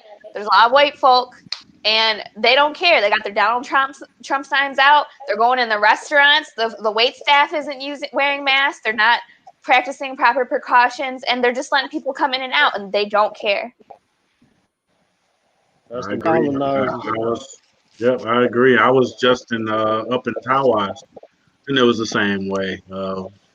No mask anywhere on the beach, in restaurants, in stores, just walking about. Nobody was wearing a mask, and they were looking at us that had masks on. They were looking at us like we were the wrong ones, Yep, exactly. I seen this like we dude were walking Walmart outsiders. tonight like that, with his camouflage hat on and stuff, just like looking at everybody like they was wrong for wearing masks. Walmart in Saginaw wasn't even enforcing masks for the longest. Honestly, Right, yeah. right. But what kills me is some of these individuals. I'm not trying to be rude, but some of these individuals just straight up dumb. Like, Oh, that's how just the truth. how a That's not woman rude. gonna cut a hole in her mask and say it's easier to breathe this way? Or the That's people so that, stupid, or the man. people that just cover their mouth up with the Right. mask. Like, It oh, what, you shocks don't breathe from your But nose? the nose be out though. The it nose shocks be me out. just the basic lack of empathy. Like okay, I don't care for myself at all, but I want to go see, this isn't going away anytime soon. I want to go see my grandpa. I want to go see my grandma during all this. I want to see the people who could possibly get it. Screw me. What about my family? What about my friends? What about them? Right. Right. Exactly. I like how the host of the show just left though. Right. Where you at? It's all right. We'll hold it down. We'll hold it down. And now Dre got the black box like how y'all was talking about me. Hey, but moving along though, man, what do y'all feel needs to be the instrument of change in this whole situation? We can't just be all over the place. We need to stay focused on a central thing. So what do each one of y'all think will be the central thing to focus on to bring real change? For me, it's brutal honesty. And if I know Chuck, I know how I get down politically. Oh yeah. I don't believe our politics. I don't think we're honest in our politics. I don't think we're Yes, sir. Um, our politics are very symbolic, but they don't have a lot of substance. Right. And just getting away from the RNC, going back to the DNC, and I focus on I'm self-interested. I'm focused on black people. So Exactly. as black people, but really this applies across the board. Politics is an exchange. For my vote, I get A, B, and C. If I All my don't see vote. A, B, and C on your platform, I'm not voting for you. Amen. Simple and plain. What the narrative that we're getting in this election from a lot of people who don't like Trump is we got to get Trump out. We got to get Trump out. My problem with that is none of that is policy based. I'm getting out Trump, but what am I getting? Right. Exactly. I get Exactly. out Trump. What happens on day one after Trump is gone? What policies are you going to put in place for in exchange for my vote? Exactly. If you can't tell me that, Trump isn't my boogeyman enough for me to give you my vote. As bad as he is, as ignorant as he is, as detrimental as he's been to the country, that's not enough for me to then vote for you just to say I voted him out. At least you know what you're getting with Trump. Right. I'd rather dance with the devil I know. Right. Mm. Mic drop. Who's next? And truth be told, we've as black people, and people of color, truth be told, we dealt with worse presidents. Hell Okay. yeah. I don't know We've who dealt with he is. openly We think Trump is Who? openly racist. What do we think? Who? What do we think FDR was? Okay, I wasn't alive during FDR, so forgive me. Like, I'll bring you up to Reagan. I'll bring you up I to know Reagan. Reagan was racist. We all Herbert know dog Hoover. was for politics. We know that. Yeah. Reagan brought drugs into our community. Okay. And we still paying for that and suffer. We Listen. by the way, who was in government at that time? Joe Biden, who wrote the crime bill. We seem to gloss over that somehow. We seem to gloss over the fact why Obama picked him anyways. Oh, he He was balanced his ticket. Like he balanced the I ticket. need somebody to appease the racists in the South. That's all that was. Now, it would be detrimental for me to isolate so much for fear of COVID, which with just having cancer and 13 months of treatment upcoming. Wear your mask for safety for all. And I agree with that. Like, it's just so funny to me, y'all. Like, I want to talk about. Uh-oh. Oh snap.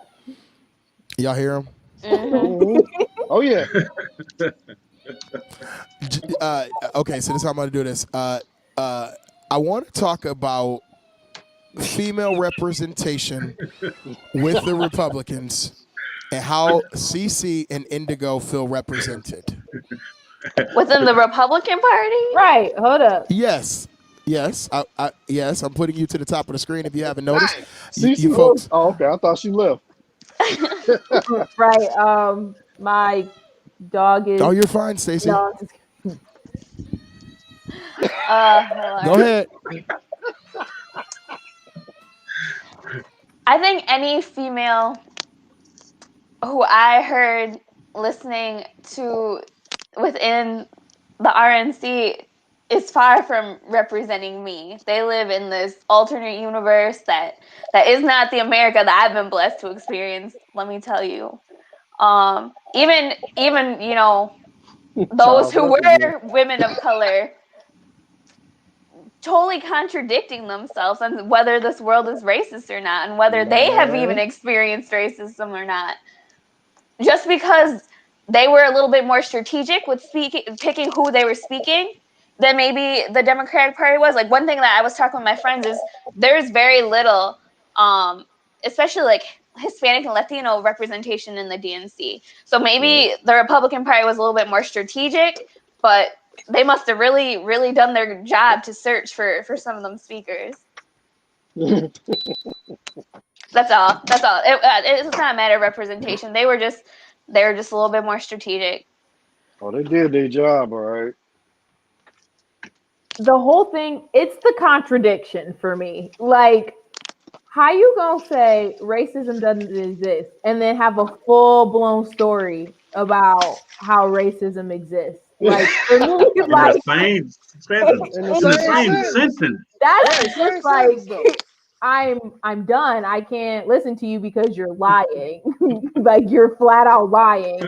And I mean, anybody who knows me, I don't tolerate liars. Like, there's no reason for you to lie to my face. Like, be honest or be gone. So I just don't, I don't want to say I don't acknowledge them, but like, I don't recognize them as representing me because you don't. Also, you can't be honest about the fact that you lie. You for real lied. In the the last, same sentence. the last In the female to same like sentence. seriously try to run for president as a Republican. Who's that? Like Sarah Palin? Oh my gosh. They're actually pushing Nikki Haley as a candidate 2024. Like really tough. Like I know a lot of Republicans that I mean they see her as a rock star, and I'm just like dumbfounded. I don't see it. Like I don't, when I listen to her speak, she's the typical female Republican. A lot of sound bites, Right. a lot of small anecdotes that don't mean nothing. Just word soup. It don't mean nothing. But I don't know. That's a short conversation because, of course, the Republican policy platforms they don't cater to women at all. So no, they parrot fear pretty much. They cater to women of a different time, I believe. Like back in the day. I don't know. Like I don't want to be controversial in that aspect either, but like I feel like, and there's nothing wrong with it. Hold up. Before I dig myself a hole. No, I guess because there's that one woman who commented like she like after the fact that she thinks that men should be the only one voting and it should be like one vote per household and men get the final say. Like it like people have their own like religious beliefs around things like that, but all I know is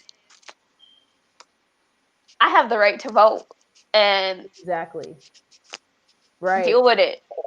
Ooh, yeah, they pretty much bring women up for the typical don't say women that thing. out loud. You're being controversial by saying you have a right to vote. They bring up women for.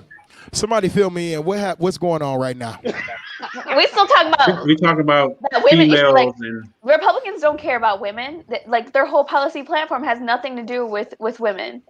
Okay. It's specifically to keep women and women of color where we at. I just want to also acknowledge the contradictory that is the organization Women for Trump as well.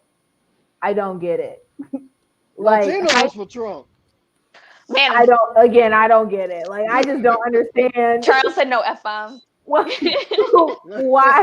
is that a thing? I don't get it. I think they want to be grabbed by the P. Pretty much. Yeah. Gotta be. They want to be grabbed by the WAP. I mean, I'm sorry. Oh, that's perfect. Grab by the WAP. Grab by the WAP. I mean, we circle back. We circle back to white appeasing. This is gonna be. We see this in very influential groups that consist of people of color in Saginaw. They operate by white appeasing, and they get nothing done. Danger job pretty hard here. Danger does he have a delay button here? What's wrong? So we making Danger job kind of hard here. You gotta beep some stuff out.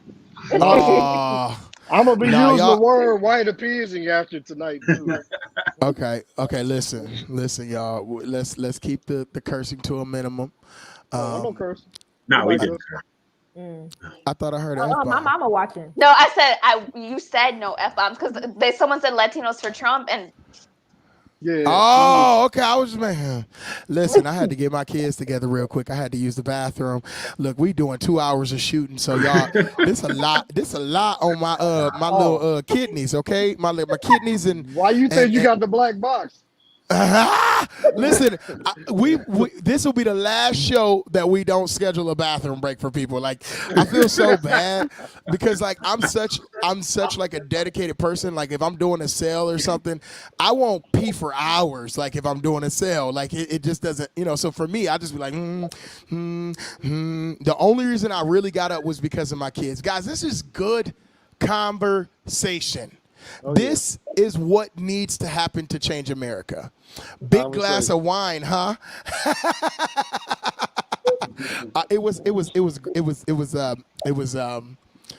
It's empty. So whatever it was, it's no longer it's no longer here.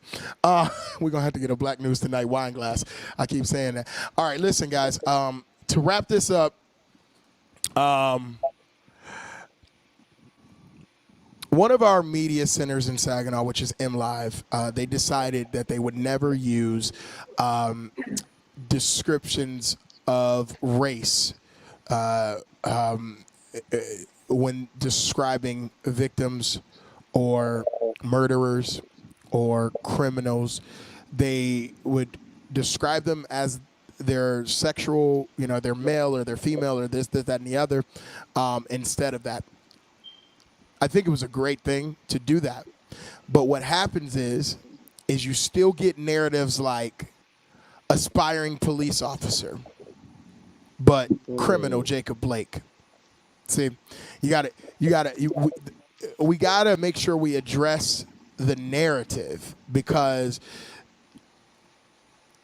again, I say the same people that want more facts to call Kyle a murderer Or a terrorist. are the same people that don't need facts to call Jacob a criminal. Man, if you don't talk, bro. So you don't At need all. more facts for him, No. but you need more facts for Kyle? Right. No, just say what it is. One of yours again. When we talk about people walking in the building shooting up stuff, it's always one of yours. And it's always allegedly. And they always come in not dead. and they don't get that terrorism label. They Right, don't get a right. terrorism label. And always They had he had a allegedly. bad home. He was this. He was that. Blah, They blah, were blah, trouble. blah, blah. And They were let me tell trouble. you something. Let me speak to you directly, Donald Trump, because you said in your speech, and y'all didn't get to say that, you don't want to call the authorities and be on voicemail. Baby, the last person I want to call for any situation that's happened in my life where I feel like I need some help is the authorities. Exactly. I don't call them. Do you, Indigo? No, I call my mama.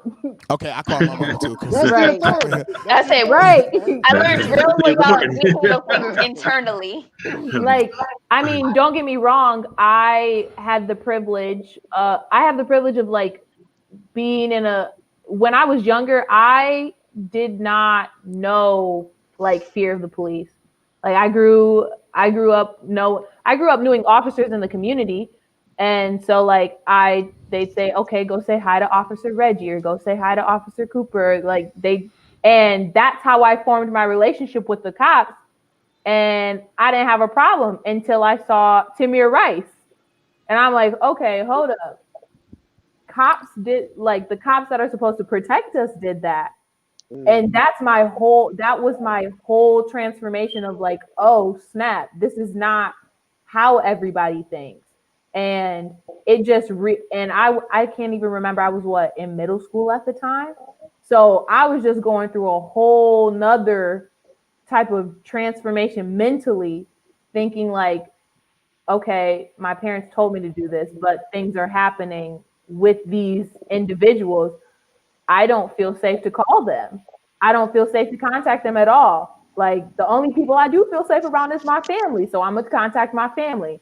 That's who's gonna get me out of trouble, because I can't put my trust in something that has repeatedly failed that trust. I can't. And it doesn't matter if it didn't happen to me. Like, there's people who look like me who are being brutalized. So I can't trust that. I don't trust that at all. And that's it just is what it is at that point. Yeah, because you don't know when it's going to be your turn or if it'll be your turn. Because, like you said, they look just like you. So, how can you have that confidence that it won't ever happen to you or someone you love? Exactly. You can't. Republicans just do a lot of fear mongering, especially around that phrase, like defund the police. Like, oh, who are you going to call when you're in trouble? It is. I remember like all years of college that like constantly being said, like, oh, we need to reallocate funds so that way we can have more social programs to prevent people from being incarcerated. Like, this is generally agreed upon by criminal justice scholars, but yet somehow facts and data aren't accurate. Like, That's when the police union comes in. And that's who drives this conversation, to be honest.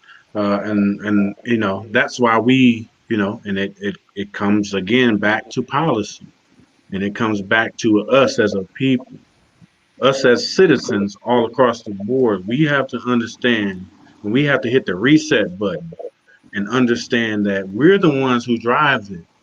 Like, we have to reset the hierarchy here. Like, who's at the top of the food chain here? Taxpayer. We pay them.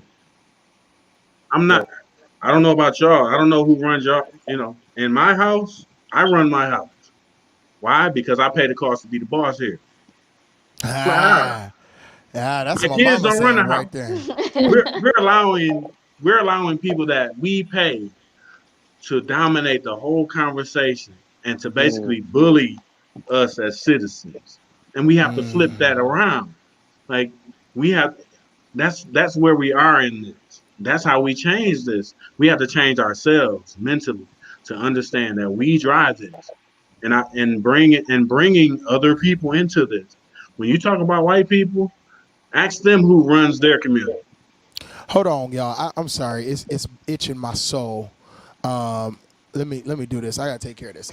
Listen, Helton Thane, thank you so much for your comment.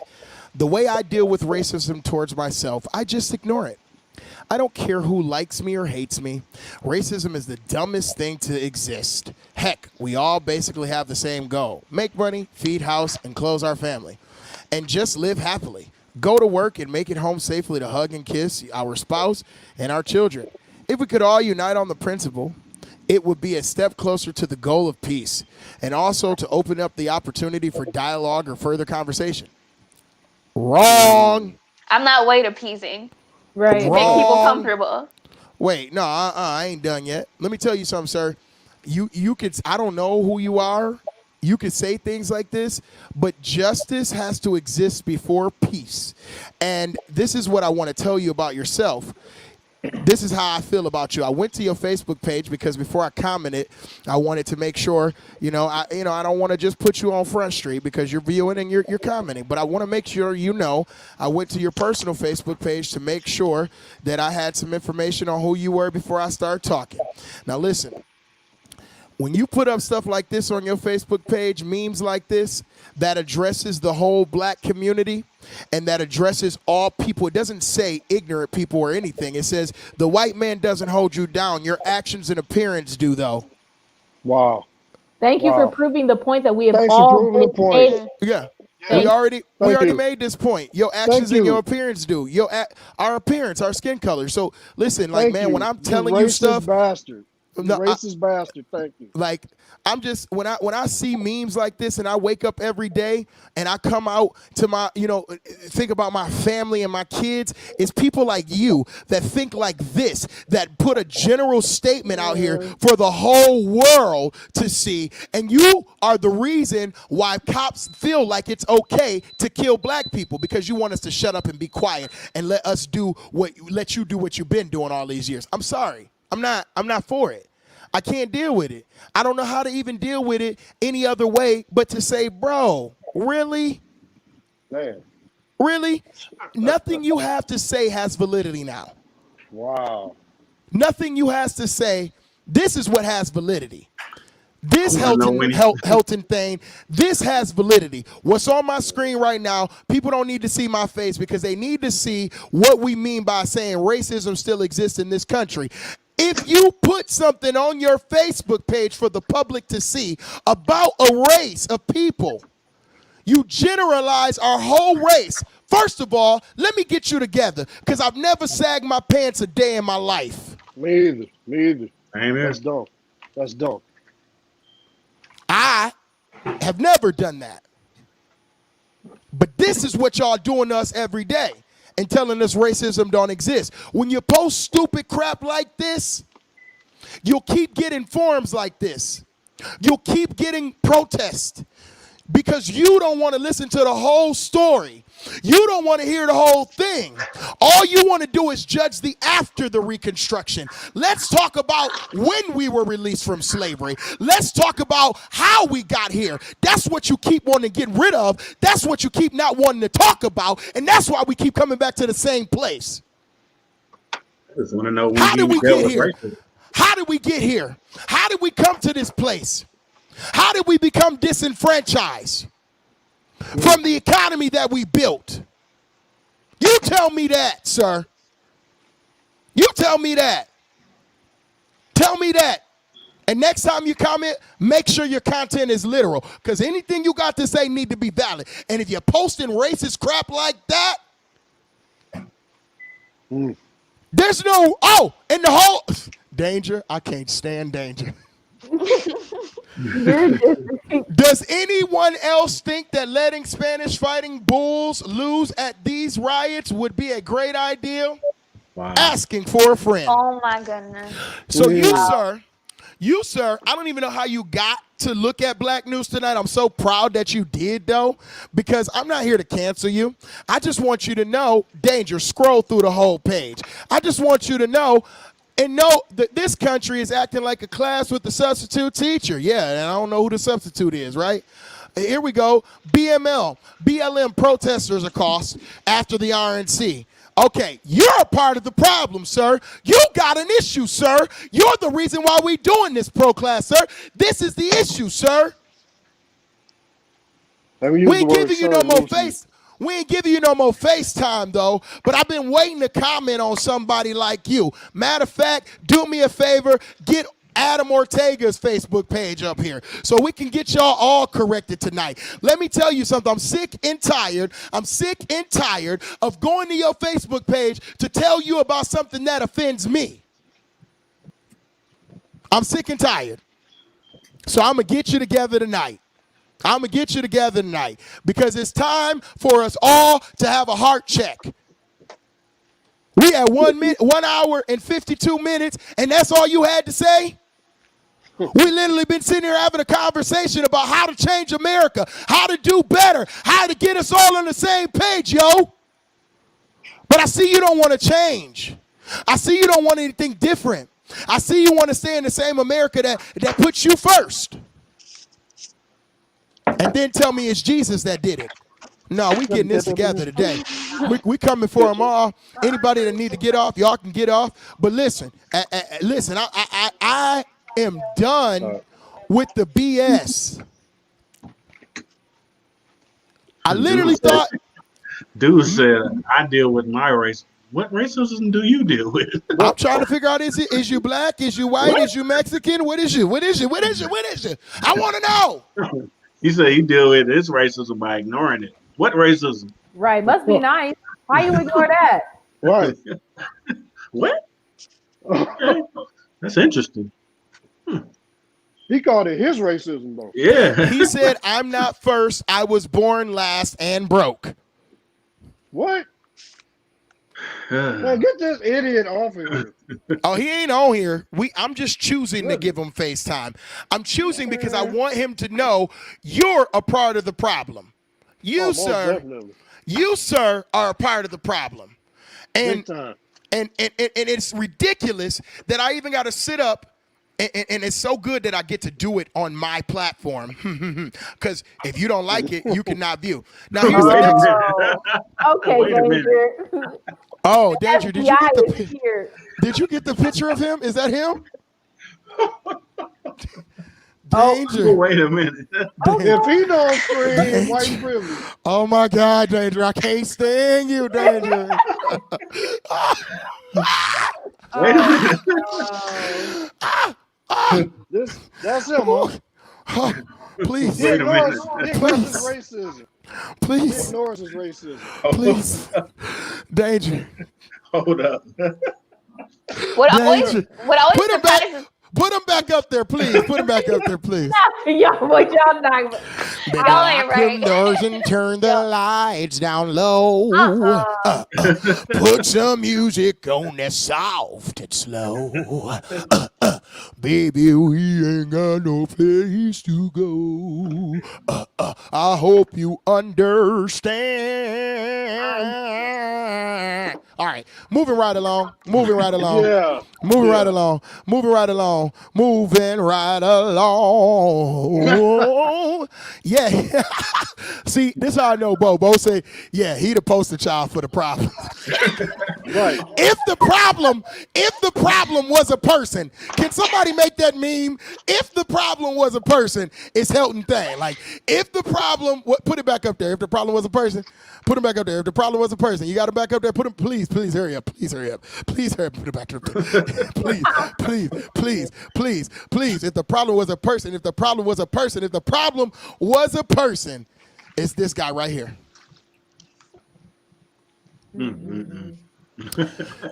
Sir, you have a great life. I'm so happy that you live in a non-racist America.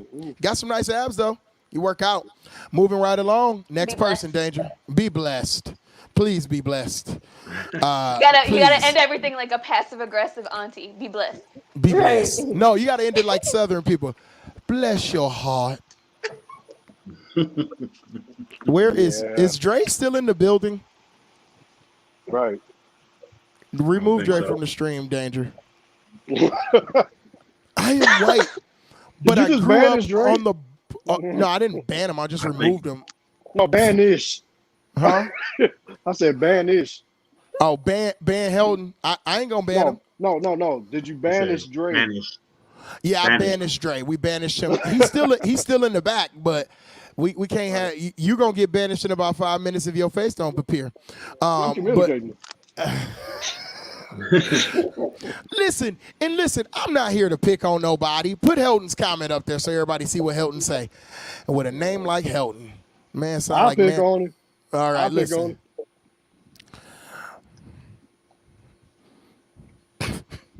Y'all want me to read it? I am white. I see it. We but see grew it. up on the border in Hispanic dominant communities.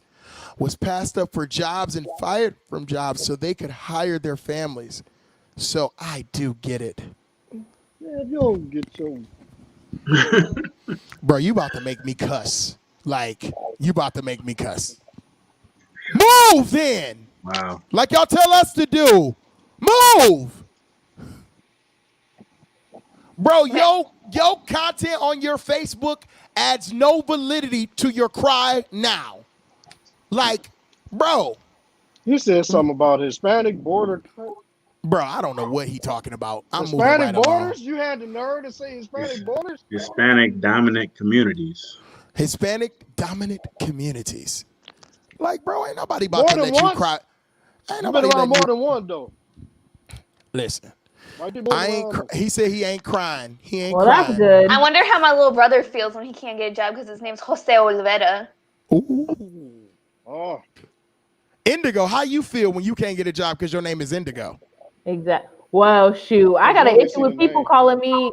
I got an issue with being the token black person. So That's what I was gonna Yeah. say. Like, it's so exhausting. Like, we're talking about being like of constantly having to validate our lives. Like, I realized in the middle of grad school, like that's the whole reason I did it, because I felt like I had to credentialize myself, and now at this point, I'm exhausted. yeah, always Y'all- felt like I had to walk a certain way, talk a certain way, smile, pretty, make sure my Yeah. hair was straight, that's why we- braided. Be Like And that's why we agreeable, so gotta we're not flip like it. the angry women of color. exactly. That's why Wait it's a time to flip it. We have to Wait. flip it. We Wait a have to minute, flip it. Adam. Here we go. Listen, guys, I'm gonna bring this back up, and I'm gonna give Helton a chance, okay? because I want Helton to explain his post. It's up there again for y'all all to see. Here we go. Helton, explain it to us. Tell me about it. What does it mean? Put it in the comment section. We all want to hear. This is an open network. Matter of fact, I'll even have my business partner send you a link to come on. If you want to sit on this platform and talk, you're more than welcome to.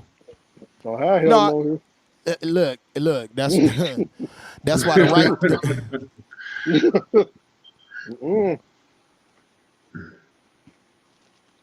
You put hell no here, you got to take me off.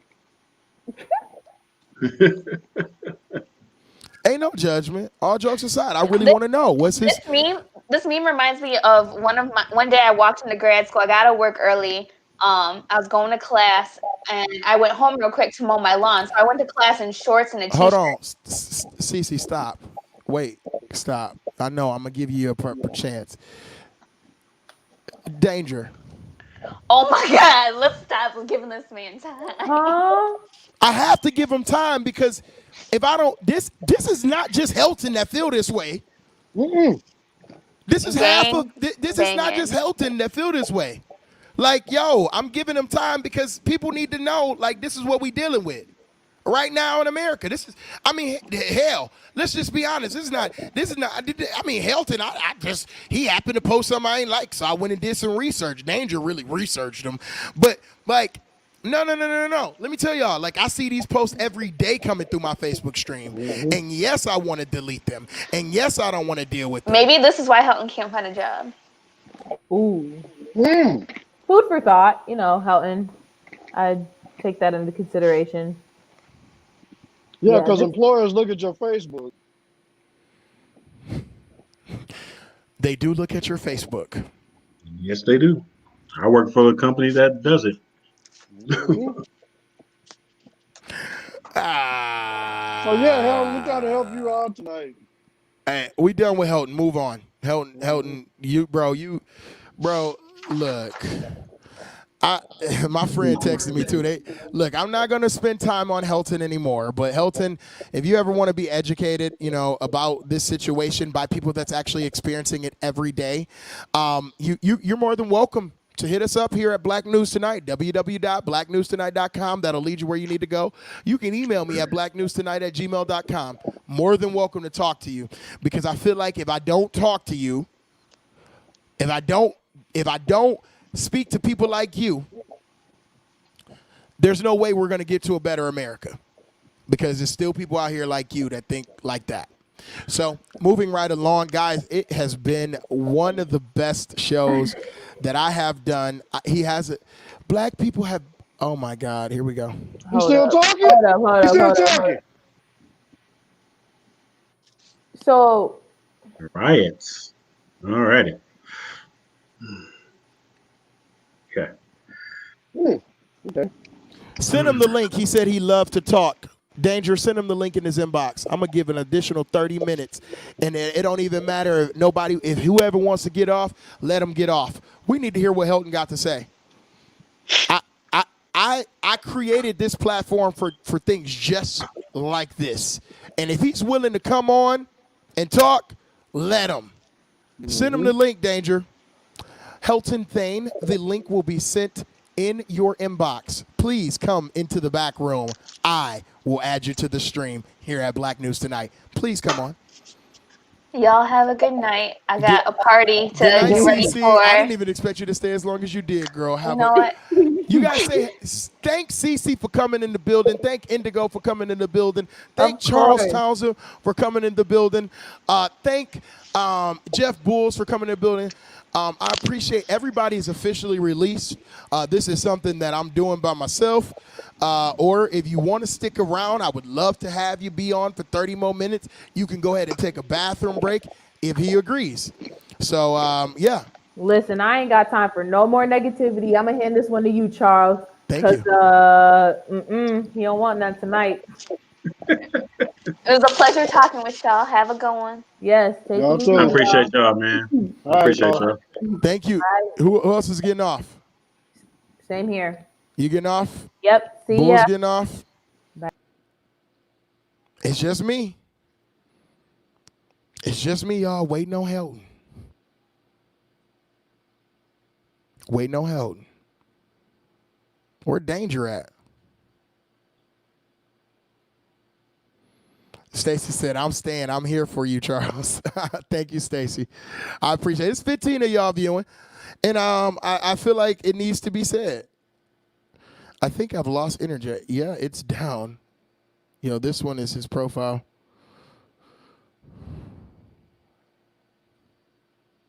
Okay, so Helton, are you still there? Okay. All right. Let me see. Let me get Helton the stream. I'm sending you the link right now, Helton.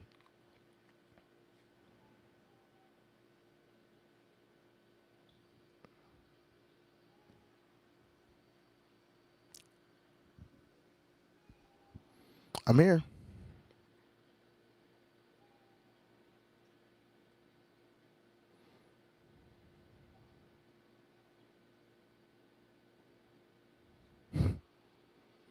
So, why your hair slaying like that? I love you. I love you. What are you doing? I'm waiting for ain't got the link yet. Helton, here I come. I think my business partner lost internet. So hold on. I'm bringing it back to you right now. Hey, thank y'all for saying my hair slaying though. I appreciate it. Hey yo. Let me copy this link. Helton, I'm sending you the link right now. Trust me.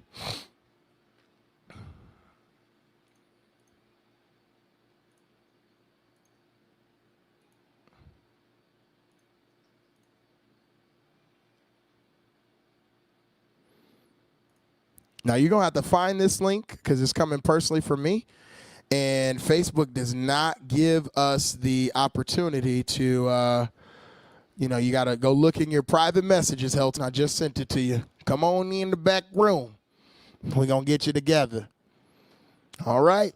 Waiting on Helton Thane. Helton Thane is willing to come through and talk and be honest and be open. Link me as well. Trey Smith want to be linked. Trey, you want to be linked? Yeah, I'll bring you right on. Best live yet. How about a karaoke show? Trey want to be linked. Trey Smith, I'm going to send you a link, bro. This is definitely not something we do without planning, but look, why not? If we sent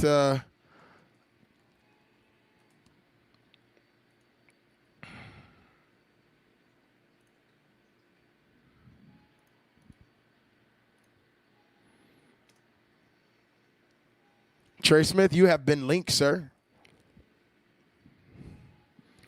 I think Dre is still here, too. He just putting his child down. All right, Helton.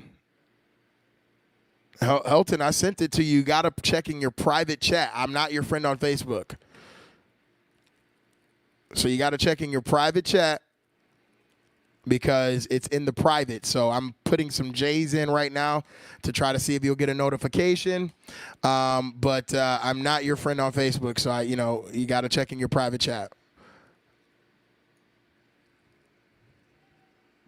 It's the chat. What do they call that chat? People that, you know what? Here, I'm going to add you right now. I mean, just so you can get the message. There you go. You're at it. Now you should be able to find my messages once you accept. I repeat, we are not Facebook friends.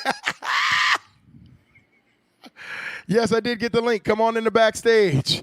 I can't stand you, Ray Amanda. All right, Trey Smith is here. We in the building, baby. We in the building. Welcome to Black News Tonight, Trey Smith. How you doing? I'm good, man. I appreciate you having me, man. Oh, I'm so happy you're here. I don't know you from Adam, but you're here. I'm so excited. Hey, we both from Saginaw. I know some of the same people, but it's all love. I had to hop on and support, but hey, man. I've been very intrigued by Helton in his comments, and I've always wanted to pick the mind of someone who thought the way that he thinks. So I'm very interested to see if he joins the conversation because, like I said, no judgment, no nothing. I just honestly want to know, what is your process of thinking when something happens like that? Right. You know, I want to know too. That's why, and you know what? It's so funny, brother. Let me tell you something. My business partner lost. My business partner lost internet, so he's not on with us right now. But this platform, when we created it, it was all about being all inclusive. Like, and Danger is he's a white American, European American, as we call it. And sometimes I look at him, I say, Danger, look, I ain't got nobody of your complexion tonight. I need you to come on camera because I want to make sure when I look at the picture that everybody's represented. Yep. And I know people get confused about that. Well, why did you name it Black News Tonight? I'm like, well, because it's a late night show, so I want it to be Black News Tonight. Right. Helton is in the building, so I'm gonna add. Listen, I'm waiting for him to add his camera, and then I'll add him to the stream. Guys, do me a favor. To the 13 of you who are here, please share this video. I'm gonna have Danger. Just kidding. I'm gonna have Danger. Well, I can't have Danger do nothing. You bringing your face on, Helton, or no? Yeah, let me turn on a light real quick. Is that better? That's good. That's perfect. I'm gonna give you some solo view, sir. Tell us what. Speak your piece, brother. I ain't got no problem with the protest. I just got a problem with all the rioting and just tearing everything up and burning down all the communities. That's the issue that I have, honestly. Okay. I completely support why people are pissed off, and I get that, and I'm with that. But you're burning down something that you're pissed off at cops and government, but you're taking it out on your neighbors. And that's a problem, you know, because, I mean, and I've seen a lot of posts of black business owners. Why are you burning down my business? I've worked 50 years to get it, and I'm paraphrasing, but it was from one of the videos that I'd seen. He said, I've worked like 30 or 50 years to get out of the hood, and I finally made it, and y'all just burnt down everything I worked for. And everybody's like, well, you got insurance. Insurance only covers so much. That's definitely understandable. That's an understandable point. So, I mean, that's what I disagree with. I disagree with the gang banging. I disagree with the violence. Peaceful protesting and 100% peaceful, I'm all about that. 100%. Protest your ass off. But just quit beating up on everything. You know, be mad at the government. I don't like the government. I don't like a lot of the things that the cops do. I've ran into a lot of corrupt cops over my time. So I get the corruption. I'm with that. Yeah, there's a lot of crooked sons of bitches out there. Sorry, I probably shouldn't be cussing so much. I apologize. You fine, be you. You know, but there's a lot of crooked people out there. You know, so I'm with you on that. But I get lost on the rioting and the burning down of the businesses and just beating on people just because they're there, whether they disagree or agree with you. I would much rather sit down and have a civil conversation and figure out an actual solution to it than beat each other's brains out. I've raised my daughter. Don't judge someone based on the color of their skin, and I do preach that to my daughter. And a couple of years ago, she was on the school bus, and you know, I live in a predominantly white area now. But there's a black girl on the school bus, and the kids were sitting there poking at that little black girl, calling her a nappy head and all that. You know, my daughter stood up to every one of them. She said, y'all leave her alone. She ain't never done nothing to y'all. And went down and sat next to her. And that's what I believe needs to happen. We need to have those conversations with our kids because it's only going to end with our kids. It can start with us, but it's got to end with our kids. We have to teach our kids, be a good dad. And I'm not with my daughter's mom, but I don't have no child support either. I've told her I'll pay my fair share, but I don't want a judge or a lawyer telling me when and where and how to be a dad. Just let me be a dad. And it took a lot of years for me to fight for that. And I'm proud to be a dad. But we've also got to raise our kids Okay, you screwed up. You got the wrong one pregnant. Love your kids. And trust me, that woman was miserable. And I never once thought I would ever understand why someone would walk away from their kids. I get it now. I stuck with it, but I do understand why someone would walk away from their kids as a man, because they make your life a living hell over them kids, and they hold those kids over your head. And I get that too. We just got to find a way to pass it down to our kids to be stronger. And that's an understandable point. Go ahead, Charles. I'll let you go ahead. I know you is. I know you is.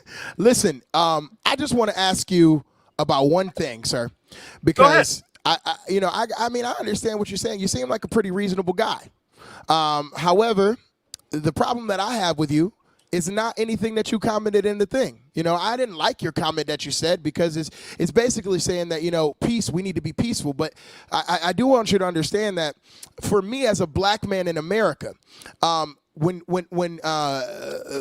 extreme rightists come away talking about buildings and being angry about buildings and not being angry about the fact that the building was burned because an American life was lost, it shows us what place we have in this country. For instance, all lives matter. One thing that we can debunk right now.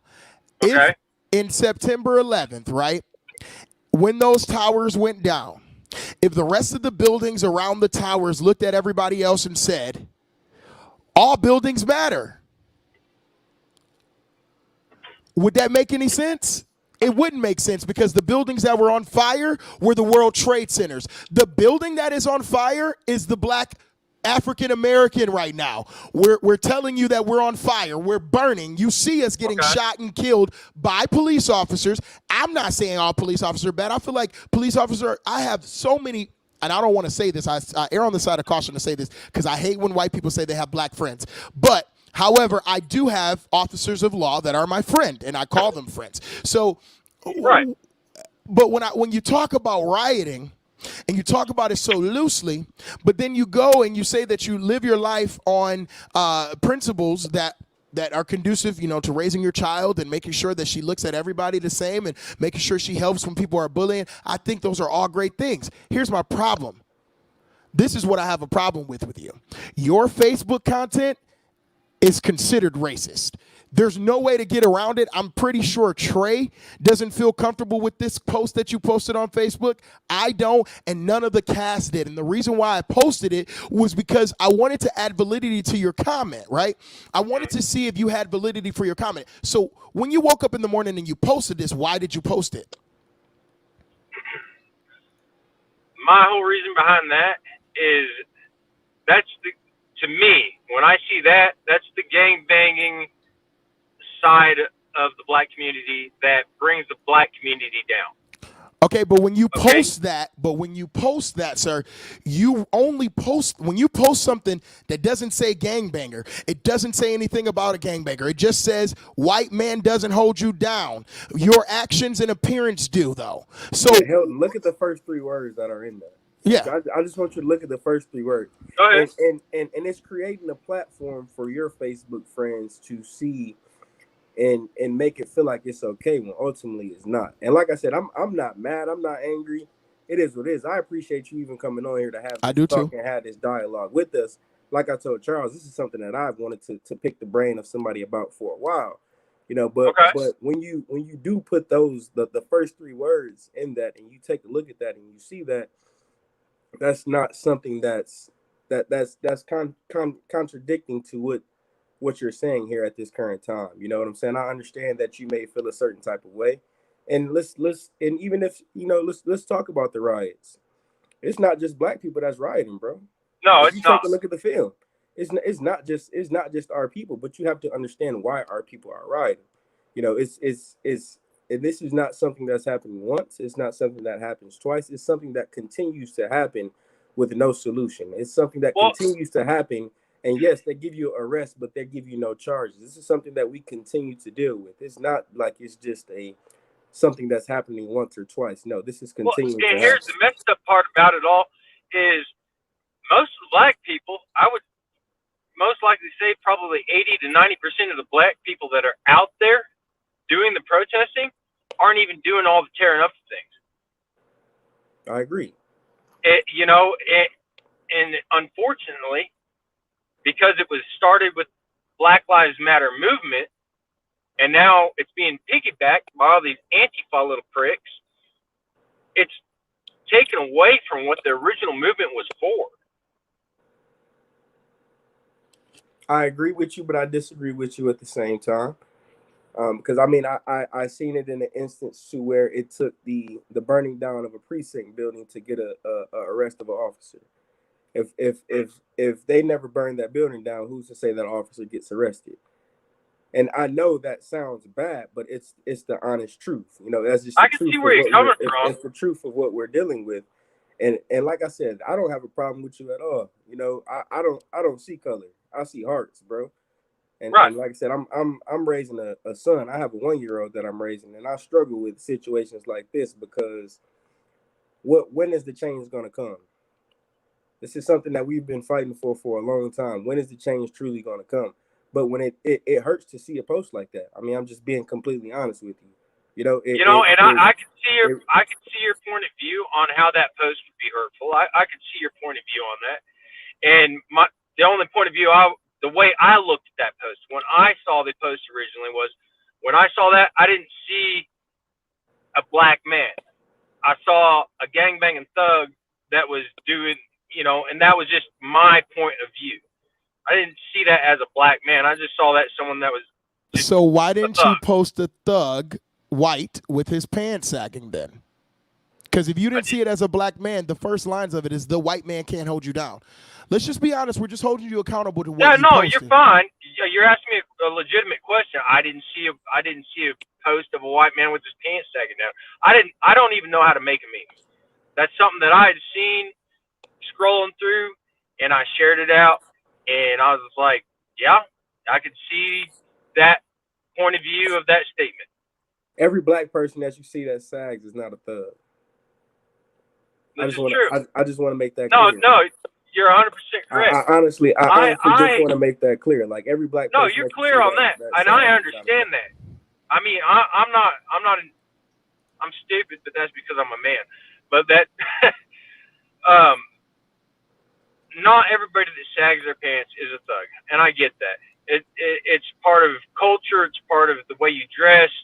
I wear cinch jeans just because that's the way the culture I work in, my atmosphere. Clothing is a sense of style. It's part of your atmosphere that you're raised in. I get that. My point was simply, my point of view was the thug side of it. Not everybody's a thug, and I get that. I viewed that as a thug, not the whole race or community as a thug. If that makes any sense. It doesn't. But I mean, I'll give you that because like let me tell you something. Go ahead. Because I feel like this is the first time, and I'm so happy that you came in and you were willing to do this, because I feel like this is the first step to changing America. It is. Having conversations like that where you find out that something offends somebody. Now look, I want to be your friend on Facebook. You know why I want to be your friend on Facebook? Because I want to hold you to your word. When you look at a meme like that and you share it, you might have shared it basely. You might have shared it because the people on your page it don't affect as much as it affect us, right? Here's the problem. When you came to Black News Tonight, I was able to see that. And when I seen that, the first thing I thought when I looked at your post is this: we got one. Yes, sir, we got one. Yes, sir, we got one. Because your Facebook page, that's the only post I shared, bro. When I say that every meme that you shared on your page that I have seen is racist. And categorizing all protesters as rioters and posting things about like the bull, let the bull out and stuff like that, brother, it just doesn't, it's not conducive to change. Those things are not conducive to change. They don't change America. They hinder the process. They hinder the American life. They hinder where we're going. They hinder they keep us complacent. They keep us desensitized. See, if I tell you that something is racist because I'm the black man in the most sophisticated point to tell you about racism, I'm sorry, we are. We are telling you it's racist. That simple as that. You should be willing to try to do something different. And if you are, that's what makes me know you're a good person, right? See, a fair weather friend is someone that just moves with the flakes and the moves of the wind, right? If I can get somebody that's willing to grow up and be a branch and be a tree and help us root the evil out of this nation, I'm willing to call you back on the show every time. That don't mean you got to vote for who I vote for. That doesn't mean you got to be right with me on everything. That just means that you understand that my life has value. Absolutely. My life matters just as much as yours does. Absolutely. That means that you won't post a meme that generalizes all black people as thugs, because that's what your post does. I can see your point of view. Did you just quote Medea? I did quote Medea. Now see, you know where I got that. You grow up and be a tree, and he knew that from the play. That's from the play, boy. That's one of my favorites. That's one of my favorites right there. Honest to God, that is one of my favorite quotes. I need you to love black culture. I need you to love black people just as much as you love black culture. I think that's the big gap that we have. As long as the stadiums are full, as long as the music is still rolling, y'all are okay with it. Yeah. It's when we say we want a seat at the table of power, a seat at the table of change, that's when we start having issues. I need you to love black culture, but I need you to love black culture and love black people just as much as the same. Because much of the DEA is definitely a black grandmother. She's definitely a white grandmother from the South. I need you to, just as much as you're willing to watch us play basketball, just as much as you're willing to watch us sing, we want a seat at the same table. That's what we're not saying. Look, Trey, can I speak for you? Go ahead, brother. Absolutely. We're not saying we don't want to be in America. Absolutely. We're not saying we don't want to stand for the national anthem. We're definitely not saying that this place is not home. This is our home. Matter of fact, what we're trying to tell y'all is that this is a home that we should have never been cut out of the table.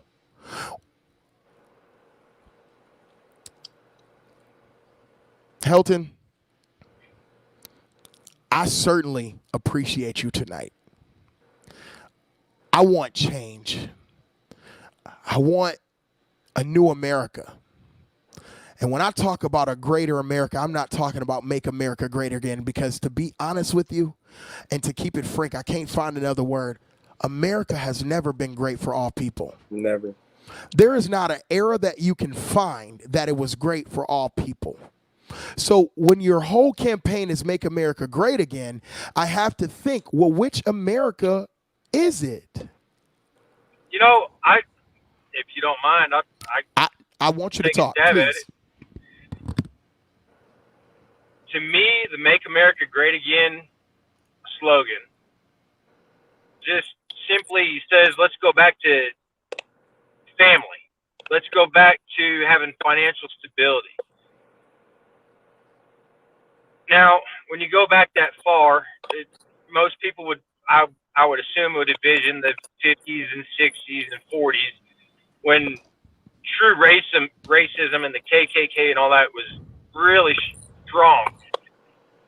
I would like to go back to that era, but bring black people back to where they are now, and also catapult them a little bit, not a little bit, but, bring them back to equality. Equity, not equality, equity. Because there's a difference between equality and equity. Explain the difference, please. The difference is we can say that everybody is equal, but if for 400 years we play Monopoly And every time we got the chance to own something, you burn it down. Every Right. time we got the chance to have something, you take it from us. When you pass a bill in 1994 and 1993, that's a mass incarceration bill that literally incarcerates so many black Americans, so many black people. Let me tell you something about the statistics. Let me tell you some Drop the stats. drugs in our community. Yeah. Oh, Let yeah. me tell Yeah, it's a shit show, man. when there's a difference between crack, cocaine, and cocaine the powder with how you charge the criminals. Okay? When you do that, what you do is you don't create a better America. You disenfranchise part of America so that Right. the America that's always been in charge can be on top. So I'm just bringing it back to the topic because I want to make sure before you leave. And I have a very, very, very, let me say this. I'm not yelling at you. No, you're good. I talk with passion, and that's how it is. That's what it is, yeah. When we talk about a greater America, we got to talk about the fact that we paid Native Americans because we stole their land, okay? True story. But we never paid the blacks that worked the land after we stole the land from the Native Americans because they're not human enough to be paid. So now you want equality. We can't deal with equality when systemic oppression and systemic racism has been infected in our housing laws, has been affected in our financial laws. Do you know that people don't even look at an application twice when they realize that it is an Afrocentric name? These That's are bullshit. but it's facts. It's reality. No, But it's what I'm reality. saying is it's bullshit that it happens. No. It shouldn't be happening at all. You shouldn't be judging somebody by their name. You know, if they got the money, roll with it. You know, they work their ass off. They should be treated like everybody else gets treated, and that's my point. And so, what is it? And I'll ask you. I know it's your show, but I'd like for you to answer a question. What is it that is keeping this rolling? Do you believe that it is a Republican Party, a Democratic Party, an in-between party, or an ideology? What is it, in your opinion, that keeps driving this forward instead of letting? Go ahead. Is that for Trey? I think it's the. So I can answer that question in several ways, but for me, it's the lack of accountability. We want some accountability. That's at least for me. I want some accountability for the actions that's been portrayed towards us and our people. But on who's the accountability going to go towards? You got to have a direction to go with that accountability. I'm sorry. Let me say this. Accountability is a great word. However, when you talk about how we change America, and my brother said accountability, it's not a party situation. It's not deeper than that. Democrats were racist. Were the most racist party before, right? They switched sides to Republicans. Mm-hmm. Okay, so when you talk about what if I could convince you that switch never happened? You can't convince me because it's in the history books. Probably 100%. 100%. 100%. I'll tell you what. I'll tell you what. Look up. Have you heard of Dinesh D'Souza? No? All right. No. Look him up. He actually did a documentary about the Republican Democratic switch, and he can prove that the switch never happened. What the switch that did, there was a switch, but it wasn't a party affiliation switch. It was a regional switch. The Republicans were in the north originally, okay? And the Democrats were down in the south. And they were referred to as Dixiecrats, if I remember correctly. And I'd like you to look it up. Just look his video up. It's freaking, this guy digs deep. Danger, grab the video, please. Tell him where to go and find the video. What's his name? Spell it for him. Dinesh, Dinish, I believe is his first name. last name D'Souza, Desouzza, I think. Okay. That should get him pretty close. And it's like an hour and a half video or something. I mean, it's a full blown documentary, amazing. And so the way, and he's actually originally from India, I believe, and moved to America, became a United States citizen and all that, and dug into it. And I'm sidetracking, sorry. So basically what ended up happening after the Civil War, they had the Industrial Revolution that occurred. So everything was already established up in the north. So the Republicans moved from the north to the south. And then the Democrats went north to where everything was already established. And that was the only switch that really occurred, according to his documentary. Okay. I won't speak on it until I watch it though. So I mean, No, go ahead and watch it. I mean, no, this it was amazing. It blew my mind because I had always heard that story of the Republican and Democrat switch, and I'm like, what the heck? That's kind of messed up. And he made this video. Okay, about 5 or 6 hold years on. ago. Just to keep you on topic, though, I just want to Go make ahead. sure. I'm sorry. Because, I apologize. no, you're fine. First of all, I appreciate you being here, and I want to make sure I keep saying that. But I'm glad to be here. I'm glad to have the conversation with you. I really enjoy having conversations with people from other states. I'm a truck driver. I run border to border, coast to coast. My favorite thing about my job is getting to meet people from other places that I don't live and just being able to have good conversations and the food. Mm-hmm. Okay, but hey, we got good food. Like I said, love. This is. Where y'all from? Michigan. Saginaw, Michigan. Michigan. All right, right on. I live Trey, out you in from the Oklahoma. Sag? Of course, bro. Come on now. I ain't met you. What? Come on, man. Have I met you? Born and raised, baby.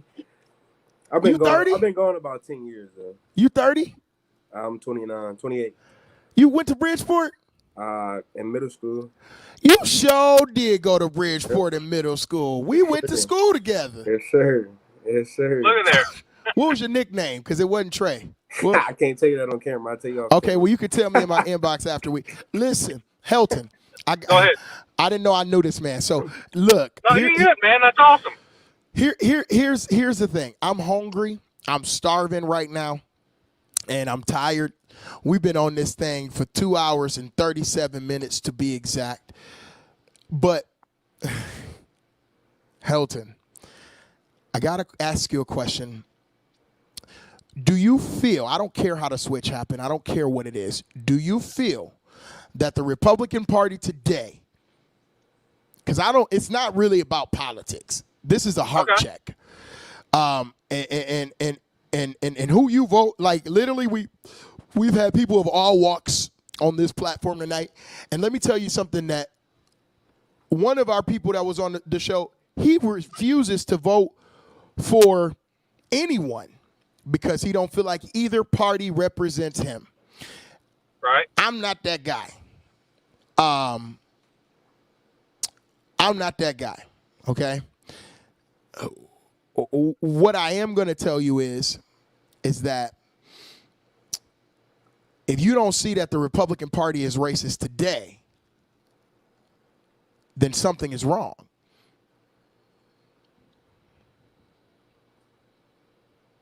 Repeat that one more time. Do you think that the Republican Party is racist today? 2020. The whole party? The administration, however you want to feel, that you want to call it the Republican National Convention, that's fine too. No, I was trying to get more specific. Are you referring to the whole party of Republicans, or are you referring to a specific clique? The whole party in general. Thank you. The whole party in general. In my experience, and I'm a white guy, so I mean I'm gonna hear it. I do run into some people that are racist. Yes. As a whole, I will not say that every Republican out there is racist because they're not. And neither will I. I'm talking about There the are, I organization. believe there are. I believe that there are select few, and that goes back to my comment when I was in your comment feed instead of on here. I did grow up on the border. I did grow up in a Hispanic community, and I myself did experience racism in that community because whites were the minority. You know, I understand it doesn't compare to the generations of black racism that y'all have experienced, and I can't comprehend that part of it. But I can understand or empathize with what it's like to be turned down for a job based on skin color or based on you're not part of the family. You know, I do get that. I don't understand it. I don't understand the 200 years of it, but I can understand the experience of it. And it's not as harsh, you know. But either way, it's wrong. Let me ask you a question. I gotta nail you in. Okay.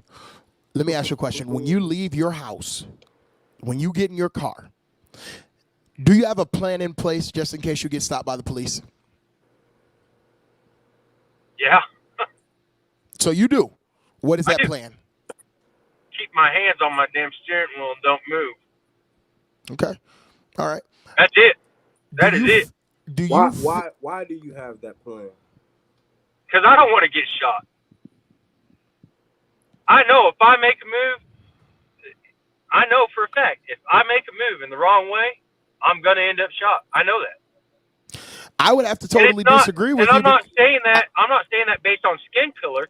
That's just, do you feel like a police should be able to judge and jury you on the scene? That's a loaded question, bud. That's not a loaded question. It's a very simple yes or no question. Oh, it's not. It's not. It's a No, simple question. No. I want a yes. No, sir. I want a yes or no question. Do you think?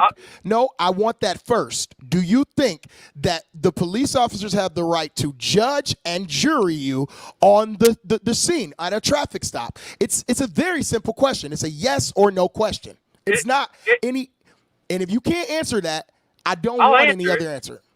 I'll answer it. I'm just saying it's a loaded question because of my experience. Because of my experience with the cops, yes, I agree. They should not have that ability. Bro, I'm sorry. They shouldn't have that ability to sit there and be your judge, jury, and executioner. And that's what I'm saying. But why do you feel like that question was loaded, though? Because of my personal experience with the police also. I've been pulled over by corrupt cops. Mm-hmm. I've had to deal with that shit. I was judge, jury, and all that in Alabama. Okay. And right there on the side of the road. And I can understand why Alabama would be a place that would happen. I really agree with you there. Oh, no, that was a bunch of white cops. Don't. There was white cops. They're a bunch of shitty people. No, they could be white. No. I'm saying they probably are white cops. But Alabama is ran way different than a lot of more progressive states. But the point is, I asked you a question that you said was loaded, and I don't feel like it was loaded. So I'm going to ask you now, why do you feel like it's a loaded question? Because, and the reason why I say that is because I feel I have a bias based on my experience in Alabama with those police officers. Go into further detail, please. The traffic stop, they pulled me over. I had my fiance with me, and you know, at that point in time, I traveled all over the country doing a different job, not truck driving. They found a gun and immediately I'm going to stop you right there. I'm going to stop you right there. You still alive, right? The gun was nowhere near me, but yes, I am. Wait, bro. See, that's this. Hold on. I'm going to stop you and you. It don't matter if the gun was nowhere near you. If there is a gun in a black man's car when the police pulls him over, nothing else to talk about. There's nothing else to talk about. We just watched a man get shot in the back 7 times for reaching for his car, and you still yet on my live stream. You still yet miracle and healed. You're right. Right. I'm just saying. No, So I'm gonna no, ask. you're right. No. My hand, and that's why I've always had that rule. No, My I'm hands don't leave my mute your mic steering if you wheel don't be ever. quiet. I'm gonna mute your mic if you don't be quiet, because I'm coming back and I'm gonna ask you this question again, and I'm gonna make sure you answer this and say that it's not loaded. If you can't do that, then I mean, go ahead. Do you think? Boom. Never mind. Never mind. Do you think that a police officer has the right to be your judge and your jury? Yes or no? I told you no, I don't. I said yes, I agree. They do not have that. They shouldn't have that right. But then when you said they found a gun on you and you made it, right? You said they found a gun on you and you made it, but the gun was nowhere near you.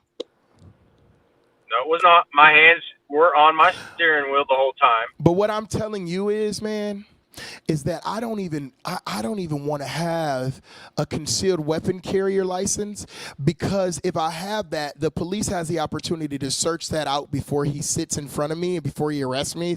Like, he can see that on my license plate. He can see that when he takes my driver's license. Then I have to tell him. And then it puts me in a situation where I'm like, God, I don't want him to be my judge and my jury, but I want this piece of steel just in case he becomes my judge and my jury. So I agree with you. Talk about it, brother. But then you think about having the piece of steel makes me more susceptible to die. Talk about I it, agree brother. with you. Do you And feel Charles, like that and- you are and no? let's talk Do you about feel we got like you are family more to protect. susceptible to die because by being pulled over by a police than me or Trey? I honestly feel that I have just as much ability to die. Yes. Bro, good night, bro. No, Good night, bro. Good night, bro. Good night. You're done. Good night. You're done. Good night. I'm sorry. That's a fact, though. And I love you, Helton, and you're more than welcome to come on another day. But I want you to just think about what you said and look at these facts. Good night. You're done. Like, I'm going to bed. Trey, thank you for being here. We're all going to bed. Danger, put them facts up back again. I need them facts on the thing, because black people are most likely to be killed by the police. Okay? 3 times more likely. 3 times more likely. Thank you. A white man that's got some common sense. Oh my 3 God. times more likely. I'm like Hungarian. this, hey, I don't even count as white. Before we get off, let's go over some of these stats. Yeah, it's just so the people that can hear can truly understand. And I hope Helton's still on here, because I hope he needs to be educated on what you actually research, Danger. And I appreciate you doing that. Real talk.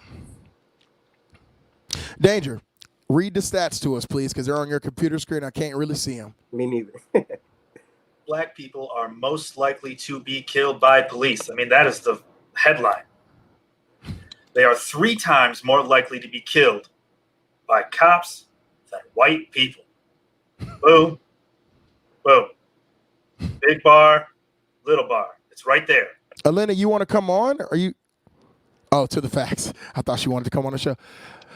Listen, guys, Helton, first of all, I appreciate it's mappingpoliceviolence.org. Wow. Look at this. This is ridiculous. Look, this is police violence in 2019. Listen, Yeah, guys, what does that say at the top? Police have killed how many people in 2020? 751. Guys, I don't want to Helton to feel like I'm coming directly at him, because I'm not. But listen, I gotta make sure that when we're doing this, there's certain questions that I'm gonna ask people. Yo, Danger, do you feel like it's more likely for you to be killed by the police or me and Trey? I think I'll be okay, and I think that you guys, if you reached for your license in the glove compartment, will be shot to death by the cops. And I also think that that's crap. I have a criminal justice degree.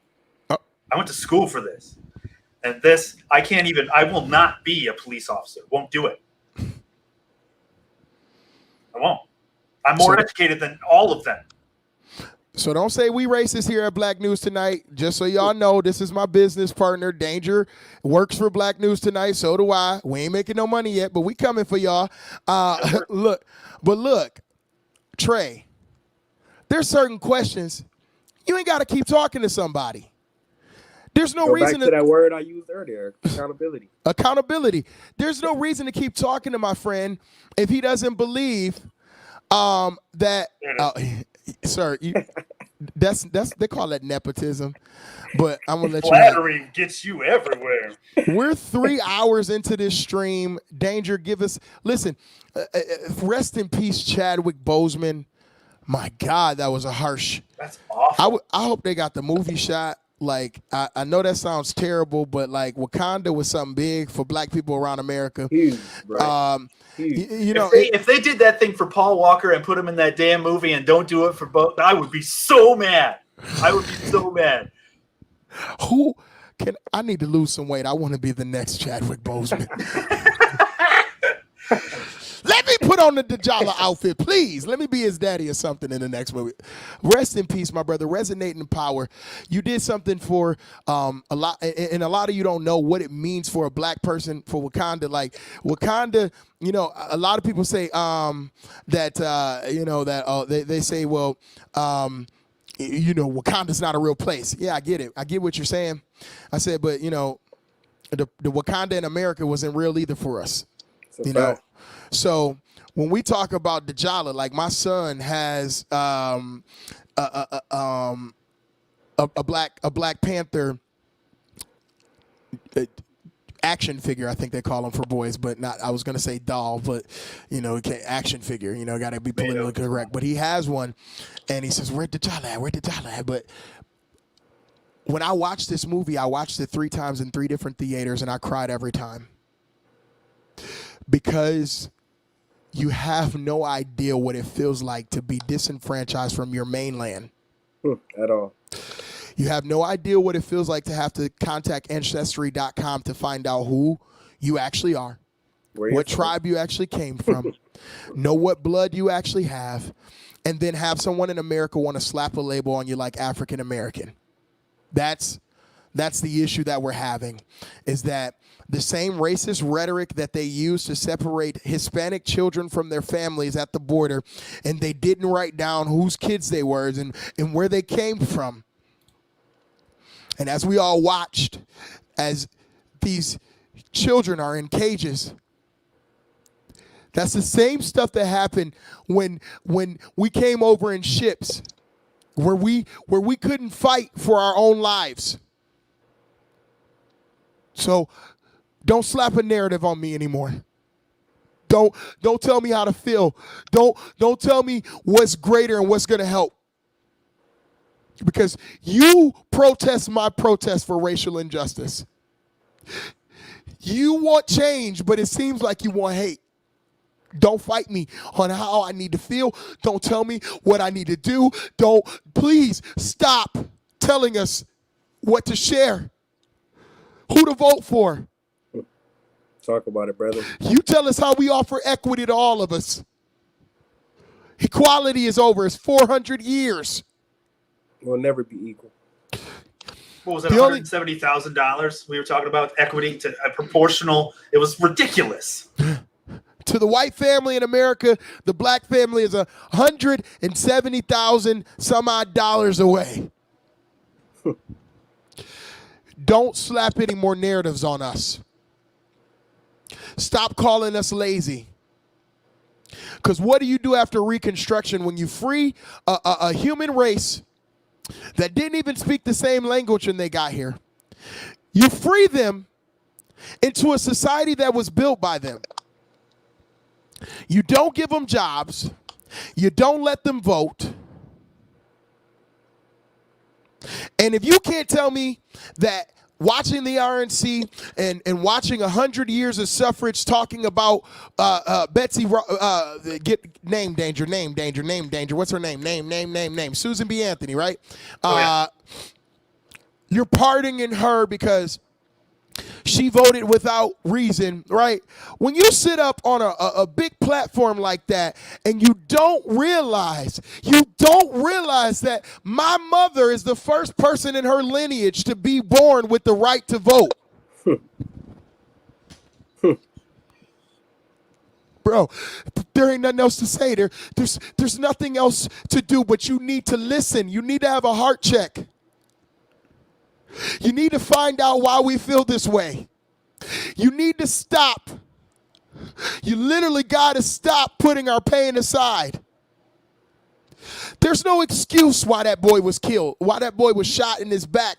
There's no excuse why George Floyd was killed. There's no record that you can bring up and give me. See, one of the biggest issues we have is we never did anything with George Zimmerman. He should have been an example. I'm sorry, but you got to be honest. America's lucky black people are only seeking for equity and equality. You're lucky that we're not seeking for revenge. You think things are burning now.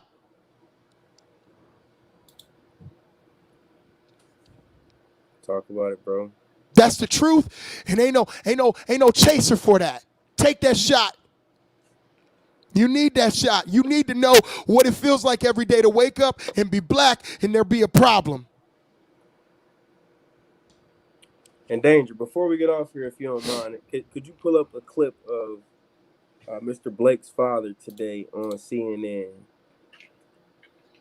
It happened. Please. It took place this morning. I just think that people need to see that before we get off of here and see the emotion that his father truly had.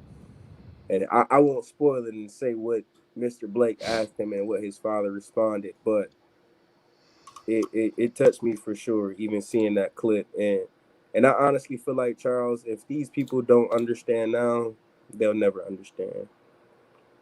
It's sad to say it that way, but I don't feel like they'll never truly understand. Listen, Helton, I want to read this to you guys because I'm not mad at Helton. I'm mad at the whole situation.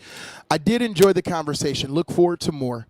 I'm sorry you disagree with me with how I feel about being pulled over. But remember, you asked how I feel. When I get pulled over, I gave you my honest answer. I do feel fear of police. I am not comfortable when I'm pulled over in any way. Heart beats uncontrollably. Body sweats. Hope I get to roll out and go home.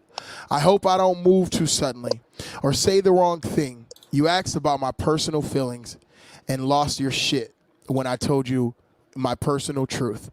And of course, didn't care how my Alabama experience ended. You just see that I'm alive today. Helton, no. Let me be honest with you. I asked you one simple question. And the question was, and this is why you got off the stream, and this is why you got disconnected. I want you to come back, Helton, but I asked you a question, and I said to you, do you feel like that you are more likely to be killed over me and Trey? That's what I asked. 3 times more likely. 3 times I asked you that question. That's why you were kicked off the stream. That's why I said goodnight to you. Because your answer was an answer that won't be accepted because it's not factual and it's not truth. I accept your personal feeling on how you feel about the police and how you feel when you are pulled over. Brother, I agree and I'm right with you. I agree and I'm right with you. Police do need some retraining. They need some new de-escalation tactics. There are white men that have died from police brutality just as well as black men. What we are just saying is that black men are 3 times more likely to be murdered. That's all I'm saying. And this wasn't even a conversation about it. But we're going to end this night with playing Mr. Blake's father. And Trey, I'm going to let you know something. You're the first person that's ever been able to talk to Danger and have him pull up a video without my consent. My bad. I apologize. No, I think good. I think this clip might be a little bit too deep in Danger. It's the one kind of previous before this where he were kind of talking about. Yeah, it's the same clip, but I think it's just a little bit before. He's just talking about the first time he got to talk to his son after what happened, and everything. Well, keep talking. Let me check it. And let me say this too, Trey. I want you back because I like your vibe. Anytime, and I don't know why. Because I don't even do stuff like this, bro. Yeah. But I was intrigued because I've been wanting to have a conversation with someone that thinks that way for so long, bro. Mm-hmm. And I'm gonna be honest with you, Charles. It was better for me to have the conversation over this than face to face, because if it would have been over face to face, I would have been overcome with several feelings, and I can't tell you how that would have ended. You know, you have the ability to click a button and get them off of there doing it online. But face to face, you don't have that ability, bro. I'm just being honest with you. Like you don't, you know. Elena, I love you too, honey. Listen, y'all don't know my background. A lot of y'all don't know how I was raised, okay? But when I was raised, I was 6 years old. Me and my father have a really great relationship now, and I never want to take any smoke off of him. But my dad, who raised me since I was 6 years old, raised me, and he raised me to treat all people equally. Mm-hmm. And he raised me to love all brothers. Now, my dad is a white man, Italian stallion. He raised me and my brothers as his own. He never had a question or concern of anything. But Trey, we're gonna keep you after the show. Go on and play that video, Danger, and then I'll do it. Was that because I had two? I had this one right here. Trey, are you still there, sir? Yeah, I'm still here. Can y'all hear me? Yeah, we can hear you. So not that one, Danger. Oh, you gonna send Danger to? You gonna send me if you send the link in the private chat? I'm getting the link right now. Thank you. See, you gotta give links with control. He said from CNN. Right now. Yeah, that's the first one I loaded, but it wasn't in the right spot or something. And I'm grabbing that. Just give me 1 second. This is really ridiculous. Like, I'm not gonna deal. I need him to die.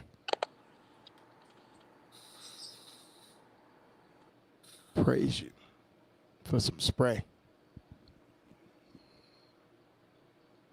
What are you talking about? Yo, I don't know if y'all lived in Saginaw lately, but it's a serious issue with flies in Saginaw right now. Like, yo, like I've been fighting this one for the last hour. I didn't even sprayed. Hey, Hot Shot, give me some stuff. Give me a sponsorship. Shout out to Hot Shot. Shout out to Hot Shot, who keeping y'all live stream free of bugs. Hey, Hot Shot. Was that play on words? Bug free? Yeah. Bug free. Bug free. Facts. Okay. Trey? Yep, still here. My bad. He's looking. Trey, you got about 2 more minutes, brother. My stomach is calling. I got the clip. You got the clips, and it's a danger. Are you on a computer or a cell phone? I'm on a cell phone. That was interesting. Facebook. Cell phone. I went to school with this dude. I can't believe it. It's crazy.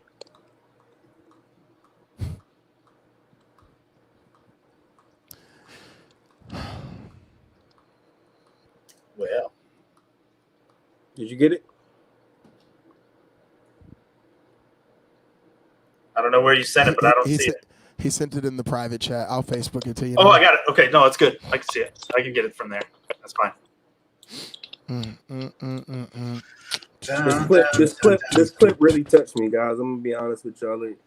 It really did, man. This is the one I had, I thought.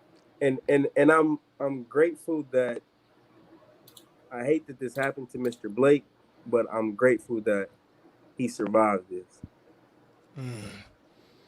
I am grateful that he survived because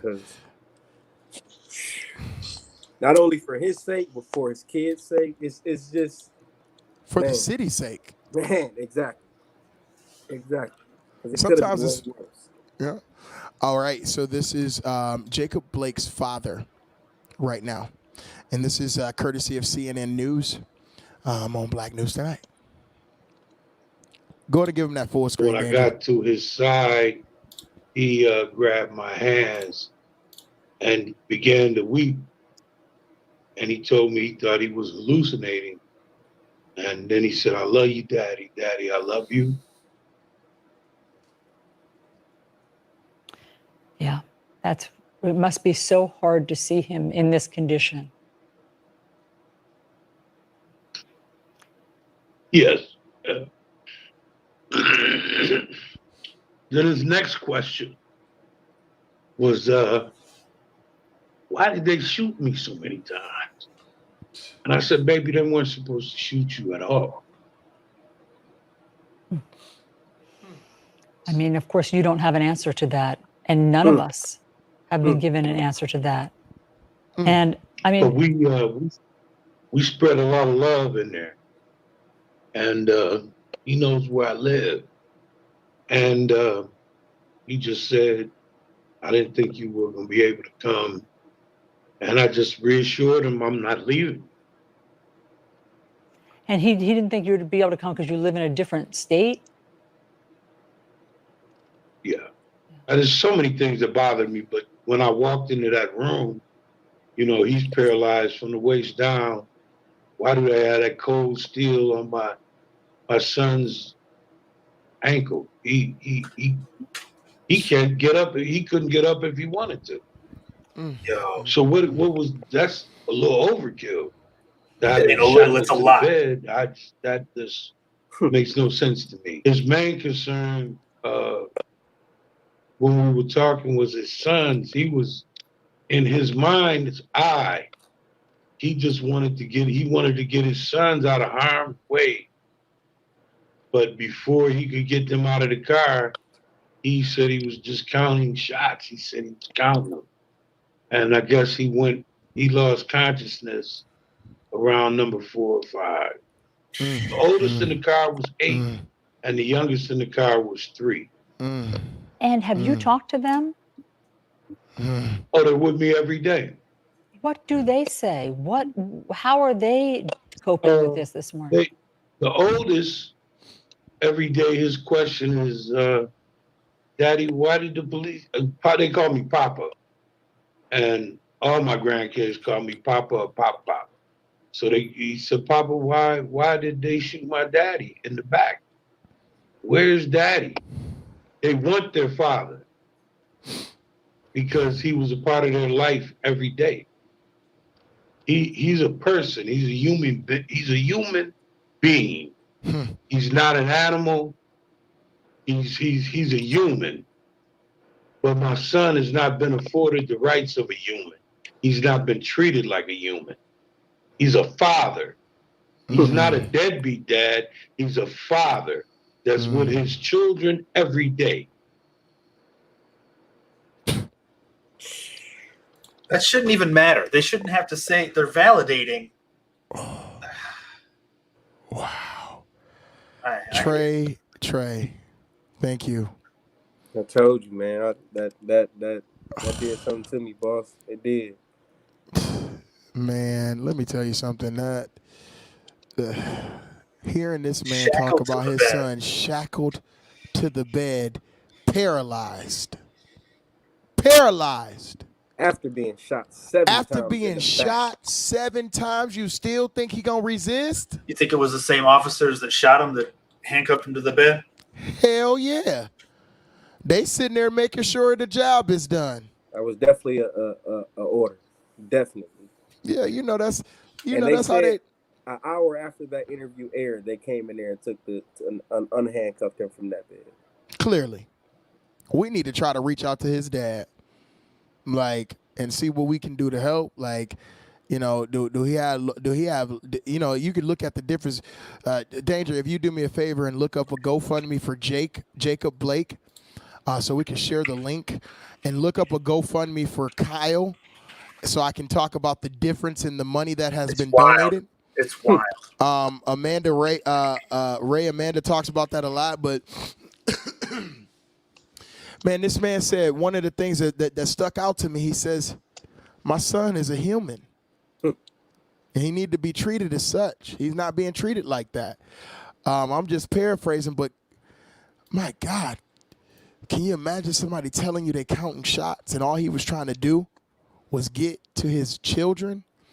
Let me ask you a question. Lost count at 4. Good. Police don't feel responsible for civilian lives when they're shooting 7 times? Like, what happened after the first shot that y'all didn't realize, y'all can stop? Kyle's GoFundMe got removed. Ooh. Check it out here. Give me a second. Oh, they must have returned all the money back to the people. GoFundMe ain't having it. Look at it. It's gone. Campaign not found. Well, Kyle's is gone. So if you got a screenshot, anybody get it to me, because he had like $97,000 donated to him. Wow. Criminal, a murderer, a Marxist. It says his GoFundMe reached 1.4 million in 2 days. Whose? Blake. Kyle's? No, Blake. No, Okay. I'm looking for Blake because we already got Kyle. Okay. I hope Kyle's did reach nothing.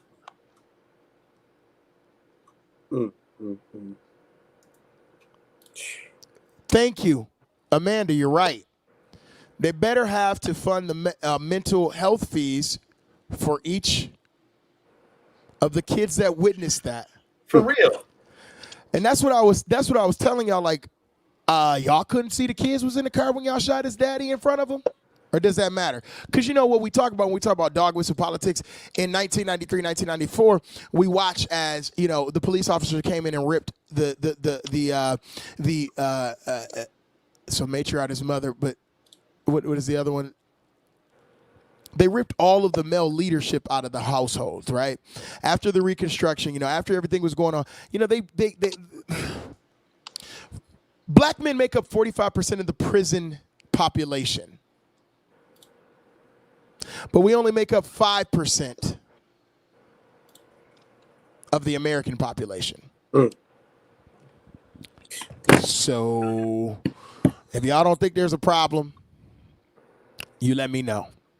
But right here, if you want to support justice for Jacob Blake, please go to the GoFundMe and donate if you would like to. At this point, it's at $2 million. This is his family, his children. His dad said he is not a deadbeat dad. He is with his kids every day.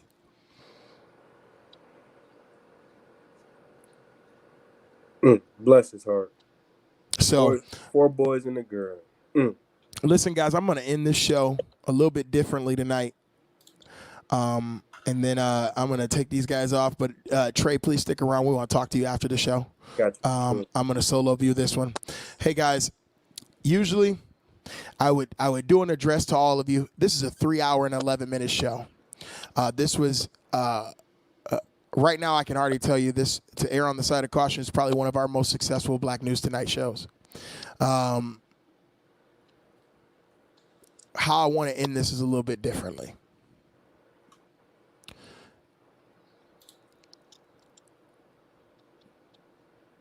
Silence is definitely violence. When you are silent about something that you know within your heart that's wrong, and I'm not talking about your mind adjustment to the heart issue. I'm talking about when it hits your heart to the core. You know it's wrong. You got to say something. You got to speak louder. Because we want a greater America. We want to make America finally great. Because it's never been great for all Americans. So whether it's Joe Biden, whether it's Donald Trump, hopefully it's Joe Biden. The point of the matter is, my pain matters. My life matters. And if you didn't realize that that man's kids was with him, and if somebody takes your child and shoots him in the back 7 times, I'm pretty sure you would burn down whatever you had to do to get at that person. But it's not a point of burning buildings. It's a point of dehumanizing a complete race. It's the point that when we speak about Donald Trump, it's the point that Puerto Rico still doesn't have full electricity. None of the citizens that were eligible for a stimulus package for coronavirus have received one. It's not about anything else. It's not about Democrat. It's not about Republican. It's about the heart. What's in your heart. Please, what's in your heart. Because at the end of the day, my son matters. Your son matters. And if you don't even reconsider that there's a problem and there's a flaw in the system, you, my friend, are a part of the problem. Thank you for watching Black News Tonight. We will be on a 3-week hiatus from our Friday episode. We will be coming back with something really important. My daughter matters. My son matters. My mother matters. All Americans matter. And save our children. We will be back after 3 weeks of hiatus. You will still see our spot coverage. You will still see us pop up for current events and current news events. But our night show will be back in 3 weeks with new content, new platform. I'm so excited about it. And listen, guys, let's have open dialogue. Helton Thane, thank you so much for coming on the show tonight. I want to have you back. I definitely do. I'm not mad at you. I'm not at all. I am so thankful that you were even willing to come on. I only aired on the side of caution for some things because, brother, there's some things that you have to do the research on. And I'm not asking you to agree with my story. I understand that you have the same fear of police that I do. But I'm trying to bridge the gap. And bridging the gap is getting all points of view. We have to stop disenfranchising people. We have to stop separating people by race. Now, you can't do that until you've solved the problem and gave everyone equity.